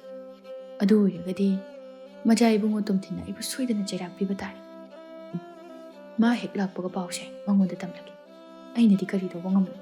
ꯑꯁꯨꯝꯅ ꯈꯟꯗꯨꯅ ꯀꯔꯤꯁꯨ ꯇꯥꯗꯕ ꯎꯗꯕ ꯁꯥꯗꯨꯅ ꯂꯩꯈ꯭ꯔꯦ. ꯁꯣꯝꯗꯅ ꯑꯃꯨꯛ ꯃꯩꯔꯥꯕꯅ ꯃꯆꯥ ꯏꯕꯦꯝꯃ ꯇꯝꯐꯥꯁꯅꯥꯗ ꯅꯣꯛꯐꯦꯠ ꯇꯧꯔꯒ ꯀꯔꯤꯅꯣ ꯈꯔ ꯍꯥꯏꯅꯤꯡꯕꯒꯨꯝ ꯌꯦꯡꯗꯨꯅ ꯂꯩꯕꯗꯨ ꯎꯕꯗ ꯇꯝꯐꯥꯁꯅꯥꯅ "ꯀꯩꯅꯣ? ꯀꯔꯤ ꯋꯥꯍꯩ ꯍꯥꯏꯔꯒ ꯀꯞꯍꯟꯁꯤꯒꯦ ꯈꯜꯂꯤ ꯑꯣꯏꯔꯝꯅꯤꯅꯦ." ꯃꯩꯔꯥꯕ ꯅꯣꯛꯂꯒ "ꯅꯠꯇꯦꯗ ꯃꯆꯥ ꯏꯕꯦꯝꯃꯁꯦ ꯈꯣꯏꯅꯒ ꯆꯤꯛꯎꯔꯕ ꯃꯥꯏ ꯃꯤꯠꯀꯥꯁꯦ ꯏꯄꯣꯝ ꯄꯣꯝꯃꯒ ꯏꯉꯥꯡ ꯉꯥꯡꯁꯤꯜꯂꯒ ꯁꯝꯂꯥꯡꯒꯁꯦ ꯏꯐꯥ ꯐꯥꯔꯗꯅ." "ꯍꯣ ꯆꯤꯛꯑꯦ ꯈꯣꯏꯖꯥꯎ ꯑꯃꯅ ꯆꯤꯛꯑꯦ." ꯃꯩꯔꯥꯕ ꯇꯞꯅ "ꯃꯆꯥ ꯏꯕꯦꯝꯃ, ꯅꯅꯥꯏ ꯑꯩꯅ ꯊꯧꯅꯥ ꯐꯨꯗꯣꯛꯄ ꯉꯝꯈꯤꯗꯕꯅ ꯃꯆꯥ ꯏꯕꯦꯝꯃꯕꯨ ꯈꯔ ꯀꯥꯞꯍꯟꯈ꯭ꯔꯦ. ꯅꯅꯥꯏꯕꯨ ꯉꯥꯛꯄꯤꯌꯨ. ꯍꯧꯖꯤꯛꯇꯤ ꯏꯅꯤꯡꯊꯧꯒꯤ ꯌꯥꯊꯪ ꯐꯪꯂꯕꯅꯤꯅ ꯃꯆꯥ ꯏꯕꯦꯝꯃꯒꯤ ꯃꯃꯤꯒꯨꯝꯅ ꯃꯐꯝ ꯈꯨꯗꯤꯡ ꯁꯦꯟꯅꯖꯒꯅꯤ." ꯇꯝꯐꯥꯁꯅꯥ ꯑꯍꯤꯡ ꯆꯨꯞꯄ ꯀꯞꯄꯨꯕꯒꯤ ꯃꯃꯥꯏ ꯃꯃꯤꯠ ꯏꯄꯣꯝ ꯄꯣꯝꯕ ꯑꯗꯨꯒ ꯍꯔꯥꯎꯅ ꯅꯣꯛꯆꯔꯛꯏ. "ꯃꯆꯥ ꯏꯕꯦꯝꯃꯒ ꯀꯧꯕꯤꯔꯛꯀꯅꯨ. ꯊꯥꯖꯅꯤꯡꯗꯦ. ꯅꯨꯡꯁꯤꯕꯤ ꯑꯣꯏꯅ ꯀꯧꯔꯛꯎ." "ꯑꯁ ꯉꯥꯏꯈꯣꯗ ꯑꯗꯨꯗꯤ. ꯑꯗꯣ ꯅꯣꯡꯁꯨ ꯉꯥꯜꯂꯛꯑꯦ. ꯈꯣꯏꯅ ꯆꯤꯛꯄ ꯃꯥꯏ ꯃꯤꯠꯇꯣ ꯑꯝꯇ ꯃꯀꯦ ꯁꯦꯝꯕꯤꯔꯨꯔꯣ. ꯍꯣꯔꯦꯟ ꯑꯇꯣꯞꯄꯅ ꯎꯔꯗꯤ ꯈꯪꯕ ꯁꯣꯏꯔꯔꯣꯏ ꯃꯥꯏꯄꯣꯝꯕꯤ." "ꯏꯁ, ꯇꯨꯀꯠꯆꯕ꯭ꯔꯣ? ꯌꯦꯡꯅꯤꯡꯗꯕ꯭ꯔꯣ? ꯇꯨꯀꯠꯆꯔꯒꯕꯨ ꯉꯁꯥꯏꯗꯒꯤ ꯅꯅꯥꯛꯇ ꯐꯝꯃꯒ ꯋꯥ ꯉꯥꯡꯉꯒ ꯑꯗꯨꯝ ꯂꯩꯔꯤꯁꯤꯕꯨ ꯉꯥꯡꯈꯤꯗ꯭ꯔꯕ? ꯃꯤꯅ ꯎꯔꯒ ꯅꯣꯛꯅꯕꯤꯅꯤ ꯍꯥꯏꯕꯅꯤꯅꯦ ꯑꯉꯥꯎꯕꯤ." ꯇꯝꯐꯥꯁꯅꯥ ꯍꯔꯥꯎꯅ ꯅꯣꯛꯆꯔꯒ "ꯑꯩꯅ ꯄꯤꯈꯤꯕ ꯐꯤꯖꯣꯜꯁꯦ ꯁꯦꯠꯇꯤ ꯁꯦꯠꯂꯛꯏꯗꯅ. ꯑꯩꯗꯤ ꯉꯁꯤꯁꯦ ꯂꯥꯛꯑꯔꯣꯏꯗ꯭ꯔꯥꯅ ꯈꯜꯂꯨꯔꯕꯅꯤ. ꯑꯗꯨꯕꯨꯗꯤ ꯉꯔꯥꯡ ꯅꯨꯃꯤꯗꯥꯡꯒꯤ ꯆꯥꯛ ꯍꯦꯛ ꯇꯣꯛꯄꯗꯒꯤꯅꯦ ꯉꯥꯏꯍꯥꯛꯇ ꯍꯤꯞꯄ ꯇꯨꯝꯕ ꯑꯝꯇ ꯌꯥꯗ꯭ꯔꯦ. ꯑꯗꯨꯒꯗꯤꯅꯦ ꯐꯤꯔꯣꯜꯁꯦ ꯄꯨꯊꯣꯛꯑꯒ ꯌꯦꯡꯉꯦ. ꯑꯗꯒꯤ ꯁꯦꯠꯆꯤꯜꯂꯦ. ꯑꯍꯤꯡ ꯅꯣꯡꯌꯥꯏꯗꯒꯤ ꯑꯩꯈꯣꯏ ꯅꯨꯡꯁꯤꯕꯤꯅ ꯄꯤꯔꯝꯕ ꯐꯤꯖꯣꯜ ꯑꯁꯤ ꯁꯦꯠꯆꯤꯜꯂꯒꯅꯤ ꯂꯩꯔꯤꯁꯦ. ꯉꯁꯤ ꯅꯣꯡ ꯍꯦꯛ ꯉꯥꯟꯕ ꯉꯥꯏꯕ ꯉꯝꯗꯦ. ꯑꯗꯨꯝ ꯉꯟꯇꯥꯅ ꯂꯥꯛꯏꯁꯤꯅꯦ. ꯇꯨꯝꯕꯒ ꯑꯝꯇ ꯆꯪꯗꯦ." ꯇꯝꯐꯥꯁꯅꯥꯗꯣ ꯍꯔꯥꯎꯅ ꯅꯣꯛꯆꯩ. ꯑꯁꯨꯝꯅ ꯃꯈꯣꯏ ꯑꯅꯤ ꯍꯔꯥꯎ ꯆꯪꯃꯤꯟꯅꯈ꯭ꯔꯦ. ꯅꯣꯡ ꯄꯨꯡꯉꯥꯟ ꯉꯥꯜꯂꯦ. ꯉꯥꯏꯍꯥꯛꯀꯤ ꯃꯇꯨꯡꯗ ꯊꯪꯅꯕ ꯂꯩꯕꯥꯛꯁꯤꯡꯒꯤ ꯑꯉꯝ ꯑꯊꯧꯁꯤꯡ, ꯅꯤꯡꯊꯧ ꯑꯃꯗꯤ ꯅꯤꯡꯊꯧ ꯃꯆꯥꯁꯤꯡ ꯑꯗꯨ ꯌꯧꯔꯛꯄ ꯍꯧꯔꯦ꯫ ꯁꯣꯝꯗ ꯑꯆꯤꯛꯄ ꯇꯟꯖꯥ ꯌꯦꯡꯂꯒ ꯑꯉꯝꯕ ꯈꯣꯏꯗꯨꯝꯅ ꯃꯆꯥ ꯏꯕꯨꯡꯉꯣ ꯇꯣꯝꯊꯤꯟꯅ ꯋꯥꯔꯤ ꯄꯨꯝꯕ ꯇꯝꯂꯝꯃꯤ. ꯇꯣꯝꯊꯤꯟ ꯁꯥꯎꯅ ꯈꯣꯏꯗꯨꯝꯗ ꯍꯥꯏꯔꯛꯏ. "ꯃꯁꯤ ꯄꯨꯝꯅꯃꯛ ꯑꯁꯦ ꯅꯪꯅ ꯄꯥꯡꯗꯕ ꯃꯤꯀꯤꯊꯤ ꯑꯣꯏꯔꯝꯕꯒꯤꯅꯤ. ꯅꯪꯅ ꯅꯊꯧꯅꯥ ꯂꯩꯔꯒꯗꯤ ꯇꯝꯐꯥꯁꯅꯥꯁꯦ ꯅꯍꯥꯟꯅ ꯑꯩꯒꯤ ꯑꯣꯏꯕ ꯌꯥꯔꯕꯅꯤ. ꯆꯠꯊꯣꯛ ꯑꯁ꯭ꯋꯥꯏꯗ ꯅꯁꯛꯇꯨ ꯌꯦꯡꯅꯤꯡꯗꯦ. ꯍꯧꯖꯤꯛꯇꯤ ꯀꯔꯤ ꯇꯧꯕ ꯌꯥꯏ? ꯃꯤ ꯃꯌꯥꯝ ꯑꯁꯦ ꯄꯨꯂꯞ ꯄꯨꯟꯗ꯭ꯔꯤꯉꯩꯗ ꯀꯔꯤꯅꯣꯃꯗꯤ ꯇꯧꯗꯕ ꯌꯥꯗꯦ. ꯇꯝꯐꯥꯁꯅꯥꯁꯦ ꯑꯩꯒꯤ ꯑꯣꯏꯗꯕ ꯌꯥꯗꯦ." ꯑꯁꯨꯝꯅ ꯑꯉꯝꯕ ꯈꯣꯏꯗꯨꯝꯒ ꯃꯆꯥ ꯏꯕꯨꯡꯉꯣ ꯇꯣꯝꯊꯤꯟꯒ ꯂꯣꯟꯅ ꯄꯣꯔꯝ ꯌꯥꯠꯂꯝꯃꯤ꯫ ꯉꯥꯏꯍꯥꯛꯀꯤ ꯃꯇꯨꯡꯗ ꯁꯣꯝꯗ ꯆꯥꯛ ꯏꯁꯤꯡ ꯁꯤꯟꯕ ꯂꯣꯏꯁꯤꯜꯂꯛꯀꯗꯧꯔꯦ꯫ ꯑꯆꯤꯛꯄ ꯇꯟꯖꯥ ꯌꯦꯡꯗꯨꯅ ꯃꯆꯥ ꯏꯕꯨꯡꯉꯣ ꯇꯣꯝꯊꯤꯟꯅ ꯇꯝꯐꯥꯁꯅꯥꯒꯤ ꯑꯄꯣꯛꯄ ꯅꯤꯡꯊꯧ ꯑꯃꯗꯤ ꯂꯩꯃ ꯑꯅꯤꯒꯤ ꯅꯥꯛꯇ ꯆꯪꯁꯤꯜꯂꯛꯂꯒ ꯍꯔꯥꯎ ꯋꯥꯔꯤ ꯁꯥꯔꯤ. "ꯏꯅꯤꯡꯊꯧ, ꯑꯁꯨꯝꯅ ꯃꯌꯥꯝ ꯄꯨꯟꯈꯤꯗꯕꯁꯨ ꯀꯨꯏꯔꯦ. ꯌꯥꯝ ꯅꯨꯡꯉꯥꯏ ꯉꯁꯤꯗꯤ ꯑꯁꯨꯝꯅ ꯄꯨꯟꯕꯁꯦ. ꯏꯅꯤꯡꯊꯧ ꯑꯃꯗꯤ ꯏꯃꯥ ꯏꯕꯦꯝꯃꯒꯤꯗꯃꯛꯇꯅꯤ ꯍꯥꯏꯗꯨꯅ ꯅꯅꯥꯏꯅ ꯂꯩ ꯈꯔ ꯄꯨꯖꯔꯛꯏ. ꯌꯥꯝꯅ ꯃꯅꯝ ꯅꯨꯡꯁꯤꯕ ꯂꯩꯅꯤ. ꯁꯦ ꯏꯅꯤꯡꯊꯧ ꯑꯃꯨꯛꯇ ꯂꯧꯁꯤꯟꯕꯤꯌꯨ. ꯏꯅꯤꯡꯊꯧ, ꯌꯥꯝꯅ ꯃꯃꯜ ꯌꯥꯝꯕꯗꯤ ꯅꯠꯇꯦ. ꯂꯩꯁꯤꯒꯤ ꯃꯅꯝꯁꯦ ꯌꯥꯝꯅ ꯅꯨꯡꯁꯤꯃꯟꯕꯗꯨꯗ ꯁꯨꯝ ꯄꯨꯖꯔꯛꯄꯅꯤ." ꯑꯁꯨꯝꯅ ꯍꯔꯥꯎ ꯍꯦꯛ ꯄꯤꯔꯛꯄꯗꯨꯗ ꯂꯩꯃ ꯅꯤꯡꯊꯧ ꯑꯅꯤꯗꯨꯁꯨ ꯃꯅꯝ ꯑꯗꯨ ꯍꯦꯛ ꯐ꯭ꯔꯞ ꯅꯝꯃꯤ. "ꯍꯣꯏꯅꯦꯍꯦ, ꯑꯣꯟꯊꯣꯛꯅ ꯃꯅꯝ ꯅꯨꯡꯁꯤꯈ꯭ꯔꯦꯗ ꯁꯤꯗꯤ." ꯃꯁꯤꯒꯤ ꯇꯨꯡꯗ ꯑꯉꯝꯕ ꯈꯣꯏꯗꯨꯝꯅ ꯂꯩꯃ ꯅꯤꯡꯊꯧ ꯑꯅꯤꯒꯤ ꯅꯥꯛꯇ ꯅꯛꯅ ꯂꯩꯗꯨꯅ ꯀꯣꯏꯁꯦꯟ ꯁꯦꯟꯅꯔꯛꯏ꯫ ꯉꯥꯏꯍꯥꯛꯀꯤ ꯃꯇꯨꯡꯗ ꯅꯤꯡꯊꯧ ꯑꯃꯗꯤ ꯂꯩꯃ ꯃꯈꯣꯏ ꯑꯅꯤꯃꯛ ꯌꯥꯝꯅ ꯀꯟꯅ ꯃꯁꯥ ꯉꯝꯂꯛꯇꯕꯒꯨꯝꯅ ꯇꯧꯔꯛꯂꯝꯃꯤ. "ꯀꯔꯤꯅꯣꯅꯦꯍꯦ, ꯀꯣꯛꯁꯤꯕꯨ ꯑꯣꯟꯊꯣꯛꯅ ꯀꯟꯅ ꯉꯥꯎꯔꯛꯏꯗ. ꯀꯔꯤ ꯃꯇꯧꯅꯣꯅꯦ ꯁꯤꯗꯤ?" ꯑꯉꯝꯕ ꯈꯣꯏꯗꯨꯝꯅ ꯇꯧꯁꯤꯟꯅꯔꯛꯏ. "ꯏꯅꯤꯡꯊꯧ, ꯏꯃꯥ ꯏꯕꯦꯝꯃ, ꯃꯅꯨꯡꯗ ꯆꯪꯉꯒ ꯑꯃꯨꯛꯇ ꯅꯤꯡꯊꯤꯖꯅ ꯄꯣꯊꯥꯁꯤ." ꯑꯁꯨꯝꯅ ꯄꯨꯁꯤꯟꯈ꯭ꯔꯦ꯫ ꯑꯗꯨꯒ ꯁꯣꯝꯗꯅ ꯑꯃꯨꯛ ꯃꯆꯥ ꯏꯕꯦꯝꯃ ꯇꯝꯐꯥꯁꯅꯥꯅ ꯍꯥꯊꯨ ꯆꯦꯜꯂꯛꯂꯒ ꯄꯥꯎ ꯇꯝꯃꯤ. "ꯃꯆꯥ ꯏꯕꯦꯝꯃ, ꯏꯅꯤꯡꯊꯧꯗꯣ ꯀꯣꯅꯨꯡꯒꯤ ꯁꯅꯊꯣꯡꯗ ꯈꯥꯝꯂꯤꯕ ꯗꯣꯂꯥꯏꯗ ꯂꯩ. ꯀꯔꯤꯒꯨꯝꯕ ꯑꯃꯇ ꯍꯥꯏꯔꯝꯒꯦ ꯍꯥꯏꯗꯨꯅ ꯑꯃꯨꯛꯇ ꯀꯧꯊꯣꯛꯄꯤꯔꯛꯑꯣ ꯍꯥꯏꯔꯛꯏ." "ꯆꯥꯛ ꯆꯥꯔꯝꯗꯥꯏꯁꯤꯗ ꯀꯗꯥꯏ ꯆꯠꯇꯣꯏꯅꯣ? ꯗꯣꯂꯥꯏꯗꯒ ꯏꯄꯥ ꯏꯕꯨꯡꯉꯣꯗꯤ?" ꯈꯣꯏꯗꯨꯝ ꯆꯤꯡꯅꯗꯅꯕ ꯃꯑꯣꯡꯗ ꯇꯞꯅ ꯍꯥꯏꯔꯛꯏ. "ꯃꯆꯥ ꯏꯕꯦꯝꯃ, ꯀꯩꯁꯨ ꯑꯔꯥꯞꯄ ꯅꯠꯇꯦꯗ. ꯀꯩꯊꯦꯜ ꯐꯥꯎꯕꯗꯪ ꯁꯠ ꯆꯠꯂꯨꯒꯦ, ꯇꯟꯅ ꯍꯜꯂꯛꯀꯅꯤ ꯍꯥꯏ. ꯑꯃꯨꯛꯇ ꯈꯣꯡꯂꯩ ꯈꯖꯤꯛ ꯊꯨꯅ." "ꯑꯁ, ꯏꯕꯨꯡ ꯃꯩꯔꯥꯕꯗꯨꯁꯨ ꯉꯥꯏꯍꯥꯛ ꯑꯣꯏꯔꯦ ꯃꯁꯛꯀ ꯎꯗꯦ. ꯀꯗꯣꯝ ꯆꯠꯈ꯭ꯔꯕꯅꯣꯅꯦ ꯈꯪꯗꯦ ꯇꯧꯔꯤꯁꯦ." ꯃꯖꯥꯏꯕꯦꯝꯃ ꯀꯩꯁꯨ ꯌꯥꯝꯅ ꯂꯥꯞꯄ ꯃꯐꯝ ꯅꯠꯇꯦꯗ ꯃꯩꯔꯥꯕ ꯌꯥꯎꯗ꯭ꯔꯕꯁꯨ ꯂꯥꯟꯃꯤ ꯃꯌꯥꯝ ꯑꯃ ꯂꯩꯔꯤꯕꯁꯤꯗꯤ ꯁꯅꯊꯣꯡ ꯐꯥꯎꯕ ꯈꯛꯇꯅꯤꯗ ꯑꯗꯨꯝ ꯁꯠ ꯂꯥꯎꯅ ꯀꯨꯏꯒꯗꯕ ꯅꯠꯇꯦ ꯑꯁꯨꯝꯅ ꯍꯦꯛ ꯍꯥꯏꯔꯛꯄꯗꯨꯗ ꯃꯆꯥ ꯏꯕꯦꯝꯃ ꯇꯝꯐꯥ ꯁꯅꯥꯁꯨ ꯃꯇꯣꯝꯇ ꯄ꯭ꯔꯞ ꯄ꯭ꯔꯞ ꯍꯦꯛ ꯊꯣꯛꯂꯛꯏ ꯁꯅꯊꯣꯡ ꯇꯝꯅ ꯃꯐꯝ ꯑꯗꯨ ꯍꯦꯛ ꯌꯧꯕꯒ ꯗꯣꯂꯥꯏꯗꯨꯗ ꯍꯥꯏꯐꯦꯠ ꯃꯀꯣꯛ ꯑꯗꯨ ꯊꯤꯡꯖꯤꯟꯗꯨꯅ ꯌꯦꯡꯕꯗ ꯇꯝꯐꯥ ꯁꯅꯥꯗꯨ ꯐꯥꯕꯣꯏ ꯆꯤꯡꯕꯣꯏ ꯅꯝꯗꯅ ꯗꯣꯂꯥꯏ ꯃꯅꯨꯡꯗ ꯆꯤꯡꯁꯤꯜꯂꯝꯃꯤ ꯃꯥꯒꯤ ꯇꯨꯡꯗ ꯌꯥꯝꯅ ꯅꯛꯅ ꯂꯥꯛꯄꯤ ꯃꯅꯥꯏ ꯅꯨꯄꯤ ꯑꯃꯅ ꯍꯦꯛ ꯎꯍꯧꯔꯦ ꯑꯗꯨꯗꯒꯤꯗꯤ ꯃꯥꯁꯨ ꯌꯥꯎꯅ ꯑꯗꯨꯝ ꯗꯣꯂꯥꯏꯗ ꯐꯥꯗꯨꯅ ꯄꯨꯈ꯭ꯔꯦ ꯁꯅꯊꯣꯡꯗ ꯂꯩꯔꯤꯕ ꯂꯥꯟꯃꯤꯁꯤꯡ ꯑꯗꯨꯁꯨ ꯑꯉꯝꯕ ꯈꯣꯏꯗꯨꯝꯅ ꯂꯣꯏꯅ ꯑꯋꯥꯃꯟ ꯄꯤꯗꯨꯅ ꯅꯦꯛꯈ꯭ꯔꯦ ꯎꯔꯕꯁꯨ ꯀꯅꯥꯃꯠꯇ ꯍꯥꯏꯗꯣꯛꯇꯅꯕ ꯍꯥꯏꯗꯨꯅ ꯗꯣꯂꯥꯏ ꯑꯗꯨ ꯑꯗꯨꯛꯀꯤ ꯃꯇꯤꯛ ꯀꯟꯅ ꯊꯧꯔꯤ ꯁꯒꯣꯜ ꯑꯗꯨꯅ ꯗꯣꯂꯥꯏ ꯃꯅꯨꯡꯗ ꯃꯆꯥ ꯏꯕꯨꯡꯉꯣ ꯇꯣꯝꯊꯤꯟ ꯌꯥꯎꯔꯝꯃꯤ ꯇꯝꯐꯥ ꯁꯅꯥ ꯄꯥꯈꯠꯅ ꯁꯥꯎꯅꯤꯡꯅ ꯇꯣꯝꯊꯤꯟꯗ ꯍꯥꯏꯔꯛꯏ ꯀꯩꯅꯣ ꯅꯪꯅ ꯇꯧꯔꯤꯁꯦ ꯃꯤ ꯐꯠꯇ ꯌꯥꯝ ꯊꯨꯅ ꯈꯥꯝꯃꯣ ꯑꯩ ꯀꯨꯝꯒꯦ ꯇꯣꯝꯊꯤꯟ ꯃꯤ ꯎꯁꯤꯠꯇꯅ ꯌꯥꯝ ꯀꯟꯅ ꯉꯥꯡꯒꯅꯨ ꯅꯪꯁꯦ ꯑꯩꯒꯤ ꯁꯣꯏꯗꯅ ꯑꯣꯏꯒꯅꯤ ꯅꯪ ꯅꯁꯥꯅ ꯌꯥꯏ ꯍꯥꯏꯅ ꯈꯨꯝꯒꯗꯕꯅꯤ ꯅꯣꯏꯒꯤ ꯅꯃꯥ ꯅꯄꯥꯅ ꯍꯪꯕꯗ ꯈꯪꯉꯕ ꯌꯥꯗꯦ ꯑꯩ ꯏꯁꯥꯅ ꯌꯥꯗꯦ ꯈꯨꯝꯃꯣꯏ ꯁꯨꯈꯨꯝ ꯈꯨꯝꯃꯣꯏ ꯃꯤ ꯐꯠꯇ ꯑꯗꯨ ꯐꯠꯇꯕ ꯅꯪꯕꯣ ꯇꯝꯐꯥ ꯁꯅꯥꯅ ꯋꯥ ꯀꯟꯅ ꯀꯟꯅ ꯉꯥꯡꯕꯗꯨꯗ ꯃꯤꯅ ꯇꯥꯕ ꯇꯥꯔꯦ ꯈꯟꯗꯨꯅ ꯇꯝꯐꯥ ꯁꯅꯥ ꯑꯃꯗꯤ ꯃꯅꯥꯏ ꯅꯨꯄꯤ ꯑꯅꯤꯃꯛ ꯃꯌꯥꯗ ꯐꯤꯕꯨꯜ ꯅꯝꯈ꯭ꯔꯦ ꯗꯣꯂꯥꯏ ꯑꯗꯨꯁꯨ ꯌꯥꯡꯅ ꯊꯧꯔꯛꯏ ꯈꯪꯍꯧꯗꯦ ꯃꯆꯥ ꯏꯕꯨꯡꯉꯣ ꯇꯣꯝꯊꯤꯟꯒꯤ ꯀꯣꯅꯨꯡ ꯌꯧꯈꯤꯕ ꯄ꯭ꯔꯞ ꯄ꯭ꯔꯞ ꯊꯧꯖꯤꯜꯂꯛꯏ ꯃꯅꯨꯡ ꯇꯝꯅ ꯄꯨꯁꯤꯜꯂꯛꯏ ꯇꯣꯝꯊꯤꯟꯅ ꯃꯥꯒꯤ ꯂꯥꯟꯃꯤꯁꯤꯡꯗ ꯍꯥꯏꯔꯛꯏ ꯃꯁꯤꯒꯤ ꯑꯅꯤꯁꯦ ꯀꯩꯁꯨꯝꯁꯪꯗ ꯊꯝꯃꯨ ꯃꯕꯨꯛꯅꯤꯡ ꯑꯣꯜꯂꯛꯇ꯭ꯔꯤꯕ ꯐꯥꯎꯕ ꯃꯁꯥꯅ ꯌꯥꯔꯦ ꯍꯥꯏꯗ꯭ꯔꯤꯕ ꯐꯥꯎꯕ ꯆꯠꯂꯣ ꯏꯈꯨꯠ ꯆꯜꯂꯕ ꯃꯥꯅꯁꯨ ꯑꯐꯥꯎꯕ ꯁꯥꯔꯗꯅ ꯍꯦꯔꯥ ꯈꯪꯅꯤꯗꯅ ꯇꯝꯐꯥ ꯁꯅꯥ ꯅꯪꯅ ꯀꯔꯤ ꯇꯧꯕ ꯉꯝꯒꯗꯧꯔꯤꯕꯒꯦ ꯅꯪꯁꯦ ꯑꯩꯒꯤ ꯁꯣꯏꯗꯅ ꯑꯣꯏꯒꯅꯤ ꯐꯖꯅ ꯍꯥꯏꯔꯤꯉꯩꯁꯤꯗ ꯅꯁꯥꯅ ꯁꯠ ꯍꯔꯥꯎꯅ ꯌꯥꯕꯗꯤ ꯐꯕꯅꯤ ꯅꯨꯡꯁꯤꯖꯩ ꯄꯥꯝꯖꯩ ꯍꯥꯏꯕꯁꯤꯕꯨ ꯀꯌꯥꯃꯨꯛ ꯌꯥꯝꯅ ꯀꯥꯏꯔꯒꯦ ꯌꯥꯗ꯭ꯔꯕꯅꯤꯅ ꯌꯥꯗ꯭ꯔꯤꯕ ꯐꯥꯎꯕ ꯀꯩꯁꯨꯝꯁꯪꯗ ꯂꯩꯕ ꯇꯥꯔꯦꯗꯅ ꯃꯁꯛꯁꯤꯡꯁꯦ ꯌꯦꯡꯅꯤꯡꯗꯦ ꯄꯨꯟꯁꯤꯜꯂꯣ ꯈ꯭ꯋꯥꯏꯗꯒꯤ ꯃꯅꯤꯡ ꯊꯪꯕ ꯀꯩꯁꯨꯝꯁꯪ ꯃꯤꯆꯤꯛ ꯃꯤꯔꯥꯎꯈꯣꯜ ꯑꯃꯠꯇ ꯇꯥꯗꯕ ꯀꯥ ꯑꯗꯨꯗ ꯊꯝꯃꯨ ꯅꯣꯏ ꯀꯅꯥꯝꯇꯅ ꯑꯗ꯭ꯋꯥꯏꯗ ꯂꯩꯕ ꯌꯥꯔꯣꯏ ꯑꯀꯤ ꯑꯈꯪ ꯈꯔ ꯄꯤꯗꯕ ꯌꯥꯔꯣꯏꯗꯕ ꯄꯨꯁꯤꯜꯂꯣ ꯆꯠꯂꯣ ꯑꯁꯨꯝꯅ ꯃꯆꯥ ꯏꯕꯦꯝꯃ ꯇꯝꯐꯥ ꯁꯅꯥ ꯑꯃꯗꯤ ꯃꯅꯥꯏ ꯅꯨꯄꯤ ꯑꯗꯨ ꯀꯩꯁꯨꯝꯁꯪꯗ ꯊꯅꯝꯂꯒ ꯂꯥꯟꯃꯤꯁꯤꯡ ꯑꯗꯨ ꯊꯣꯛꯈ꯭ꯔꯦ ꯇꯝꯐꯥ ꯁꯅꯥ ꯑꯀꯤꯕ ꯁꯥꯎꯅꯤꯡꯕ ꯄꯦꯟꯗꯕ ꯄꯨꯂꯞ ꯄꯨꯜꯂꯤ ꯍꯥꯏꯐꯝ ꯇꯧꯐꯝ ꯈꯪꯗꯦ ꯃꯌꯥꯝ ꯑꯁꯤꯅ ꯄꯨꯂꯞ ꯄꯨꯟꯕꯗꯗꯤ ꯀꯞꯄ ꯅꯠꯇꯅ ꯎꯄꯥꯏ ꯂꯩꯇꯦ ꯍꯤꯛ ꯀꯞꯂꯛꯏ ꯑꯩ ꯁꯤꯔꯕꯁꯨ ꯁꯤꯅꯤ ꯃꯁꯤꯒꯤ ꯃꯤꯐꯠꯇꯁꯤꯗꯗꯤ ꯑꯩ ꯁꯨꯛꯂꯩ ꯂꯩꯔꯣꯏ ꯃꯆꯤꯟ ꯑꯁꯤꯗ ꯅꯨꯡꯁꯤ ꯍꯥꯏꯖꯔꯕꯁꯨ ꯏꯃꯥ ꯄꯥꯕ ꯑꯩꯕꯨ ꯊꯤꯕ ꯂꯥꯛꯑꯔꯣꯏꯗ꯭ꯔꯣ ꯏꯕꯨꯡ ꯃꯩꯔꯥꯕꯗꯨꯕꯨ ꯅꯍꯥꯟ ꯃꯈꯩꯗꯤ ꯑꯩꯒꯤ ꯆꯠꯐꯝ ꯈꯨꯗꯤꯡ ꯍꯦꯛ ꯍꯦꯛ ꯏꯅꯥꯛꯇ ꯂꯩꯕꯗꯣ ꯉꯁꯤꯗꯤ ꯑꯩ ꯏꯇꯣꯝꯇ ꯉꯥꯏꯔꯤ ꯃꯥꯗꯤ ꯑꯩ ꯁꯤꯗ ꯂꯩ ꯍꯥꯏꯕꯁꯦ ꯈꯪꯉꯣꯏꯀꯣ ꯀꯩꯅꯣ ꯑꯩꯅ ꯍꯧꯖꯤꯛ ꯇꯧꯒꯗꯕꯁꯤꯕꯨ ꯑꯩ ꯌꯥꯝ ꯄꯦꯟꯗꯦ ꯀꯅꯥꯒꯨꯝꯕ ꯑꯉꯝ ꯑꯊꯧ ꯃꯈꯣꯏ ꯈꯔ ꯄꯨꯟꯁꯤꯜꯂꯒ ꯁꯤꯟꯕ ꯈꯨꯖꯤꯟ ꯊꯧꯔꯥꯡꯗꯤ ꯃꯥꯜꯂꯤ ꯑꯗꯨꯕꯨ ꯑꯩꯗꯤ ꯃꯐꯝꯁꯤꯗꯒꯤ ꯀꯔꯝꯅ ꯅꯥꯟꯊꯣꯛꯀꯅꯤ ꯎꯁꯤꯠꯆꯕꯅꯤꯀꯣ ꯃꯥꯒꯤ ꯇꯣꯝꯊꯤꯟ ꯍꯥꯏꯕꯁꯤꯅ ꯇꯧꯔꯤꯁꯦ ꯅꯉꯣꯟꯗꯗꯤ ꯁꯨꯛꯂꯩ ꯂꯩꯔꯣꯏ ꯌꯦꯡꯅꯕ ꯇꯥꯔꯦꯗꯅ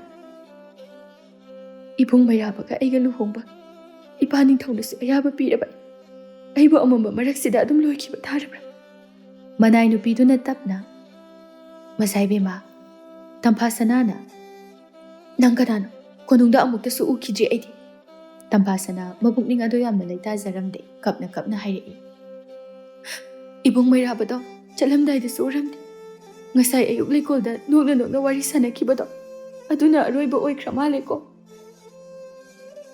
ꯃꯆꯥ ꯏꯕꯦꯝꯃ ꯇꯝꯐꯥ ꯁꯅꯥꯅ ꯊꯃꯣꯏ ꯁꯣꯛꯅ ꯀꯞꯄ ꯑꯁꯤꯗ ꯃꯅꯥꯛꯇꯒꯤ ꯃꯅꯥꯏ ꯅꯨꯄꯤꯗꯨ ꯌꯦꯡꯕ ꯉꯝꯗ꯭ꯔ ꯃꯥꯜꯂꯦ ꯀꯨꯏꯅ ꯀꯞꯍꯜꯂꯔꯣꯏꯒꯦ ꯈꯟꯕꯒꯤꯔ ꯈꯪꯗꯦ ꯇꯝꯕ ꯅꯨꯄꯥꯒꯤ ꯈꯣꯟꯖꯦꯜꯗ ꯇꯝꯐꯥ ꯁꯅꯥꯕꯨ ꯀꯧꯔꯛꯏ ꯃꯆꯥ ꯏꯕꯦꯝꯃ ꯐꯅ ꯅꯛꯅ ꯐꯝꯃꯤꯟꯅꯔꯕꯁꯨ ꯑꯗꯨꯝꯅ ꯀꯧꯔꯛꯄ ꯑꯗꯨꯗꯗꯤ ꯈꯪꯄ꯭ꯔꯦꯛ ꯈꯪꯉꯤ ꯇꯝꯐꯥ ꯁꯅꯥꯗꯨ ꯅꯪ ꯀꯅꯥꯅꯣ ꯀꯣꯅꯨꯡꯗ ꯅꯁꯛ ꯑꯃꯨꯛꯇꯁꯨ ꯎꯈꯤꯗ꯭ꯔꯤ ꯅꯪ ꯀꯅꯥꯅꯣ ꯑꯃꯨꯛꯁꯨ ꯅꯨꯄꯥ ꯈꯣꯟꯖꯦꯜꯗ ꯈꯨꯝꯂꯛꯏ ꯃꯆꯥ ꯏꯕꯦꯝꯃ ꯅꯅꯥꯏꯒꯤ ꯈꯣꯟꯖꯦꯜꯁꯤꯕꯨ ꯈꯪꯕꯤꯗ꯭ꯔꯕ꯭ꯔꯥ ꯀꯅꯥ ꯃꯥꯟꯕꯒꯦ ꯃꯨꯟꯅ ꯑꯃꯨꯛꯇ ꯈꯟꯊꯕꯤꯌꯨ ꯇꯝꯐꯥ ꯁꯅꯥ ꯁꯠ ꯂꯥꯎꯅ ꯈꯨꯝꯂꯛꯏ ꯀꯩꯅꯣ ꯏꯕꯨꯡ ꯃꯩꯔꯥꯕꯒꯤ ꯈꯣꯟꯖꯦꯜꯅꯤ ꯑꯗꯨꯒ ꯅꯪꯒꯤ ꯅꯁꯛꯇꯨꯅ ꯀꯔꯤ ꯃꯥꯅꯤ ꯑꯩ ꯃꯩꯔꯥꯕꯅꯤ ꯇꯝꯐꯥ ꯁꯅꯥ ꯄꯨꯡꯉ ꯉꯛꯏ ꯍꯔꯥꯎꯅ ꯍꯥꯏꯔꯛꯏ ꯑꯦ ꯍꯩꯃꯥ ꯏꯕꯨꯡ ꯀꯩꯅꯣ ꯉꯁꯤꯒꯤ ꯊꯧꯗꯣꯛꯁꯤꯡꯁꯤꯕꯣ ꯑꯩꯕꯨ ꯃꯪꯂ ꯇꯥꯏꯕꯪꯂꯣ ꯑꯩꯅ ꯍꯥꯏꯗ꯭ꯔꯣ ꯃꯆꯥ ꯏꯕꯦꯝꯃꯅ ꯆꯠꯄ ꯃꯐꯝ ꯈꯨꯗꯤꯡ ꯅꯃꯤꯒꯨꯝꯅ ꯏꯟꯅꯒꯅꯤ ꯍꯥꯏꯗꯅ ꯃꯪꯅꯗꯤ ꯇꯥꯏꯕꯪ ꯑꯉꯝꯕ ꯈꯣꯏꯗꯨꯝꯒ ꯇꯣꯝꯊꯤꯟꯒ ꯃꯈꯣꯏ ꯑꯅꯤꯒꯤ ꯈꯨꯖꯤꯟ ꯊꯧꯔꯥꯡꯅꯤ ꯑꯉꯝꯕ ꯁꯦꯡꯒꯣꯏꯗ ꯂꯣꯏꯅ ꯁꯤꯟꯅꯔꯝꯂꯕꯅꯤ ꯑꯃꯝꯕ ꯃꯔꯛ ꯑꯁꯤꯗ ꯉꯥꯏꯍꯥꯛꯇꯤ ꯂꯩꯕ ꯇꯥꯔꯤ ꯇꯝꯐꯥ ꯁꯅꯥ ꯉꯁꯥꯏ ꯃꯈꯩ ꯀꯞꯂꯨꯕꯗꯣ ꯍꯧꯖꯤꯛꯇꯤ ꯇꯞꯅ ꯇꯧꯔꯛꯂꯝꯃꯤ ꯀꯩꯒꯤꯅꯣ ibungna aigi nakta lairaga aigi thamoisina asuk yamna penjaribasibo adudi aidi khangdebo majaibema khangun nangdine nupigi fizol aduga onthoknabo phajari hojikta wantakai kapkiba angang ama maram icha chadana nugleisibu hais kainune kibu kisaleko no ini kaino no khini aidi asumna makhoi ani amamba kaisum sang aduda harau harau nga hak leirami ngai haki matungda majai bungo tomthingi konungda angamba sengoina luchingduna masing yamlaba lanmi singna koisinkri majai be matam phasana gi apokpa ningthausu tomthingi konungda laklami sauna laurai tomthin thora ula mi phatta angang nang hoji kadai da chengadoriba hera aina di kaya da chamna khaluriba nangna tawramliba thabak singada loina khanglabani thora ula tomthin ingangai mana silamliba thaurang sing si karamna mai pakchibano khanjai adubu wakal thokte hauji huranba phaba haibadu oire wa machet ama phawba khumba ngamjai tumina non thaduna leirami tamphasana gi mapabung ningthauna kadai aigi ichanupido puthoro yam tuna puthoro nangi huiroi oikiba senggoisu haujiktine nakhoi ani yamna nakna punna kaisum sang amatada leiminaba taredana mi usittaba asumna haibadagi lami mayam ama changkre kaisum sangda aduga tamphasanaga mairabaga thoglai tomthin mairaba ubada ingangai nupi sumangum taw nupa sumangum taw ngasaidi manai nupini khallaga mabu pharakpani magi angakpa mityeng adu ubada mairaba nokfet tawi tamphasanagi mapa ibungo ningthauna mairabada aigi icha nupidi nangonda pidana kanada pigani ngasima chauna luhongani leibak tangkhai amasu nangonda pigani angamba senggoibusu hena chawba pham pigani aduga khoidum nangdi aina kari tawrpagi haibadu yeng nathibungna aina thak aduga migi thabak tawba mairaba tomthinda tapna majaibungo karigumba chamamnaba amata sengthok chahoge aidi yamna tonjaba mi leikol senajaba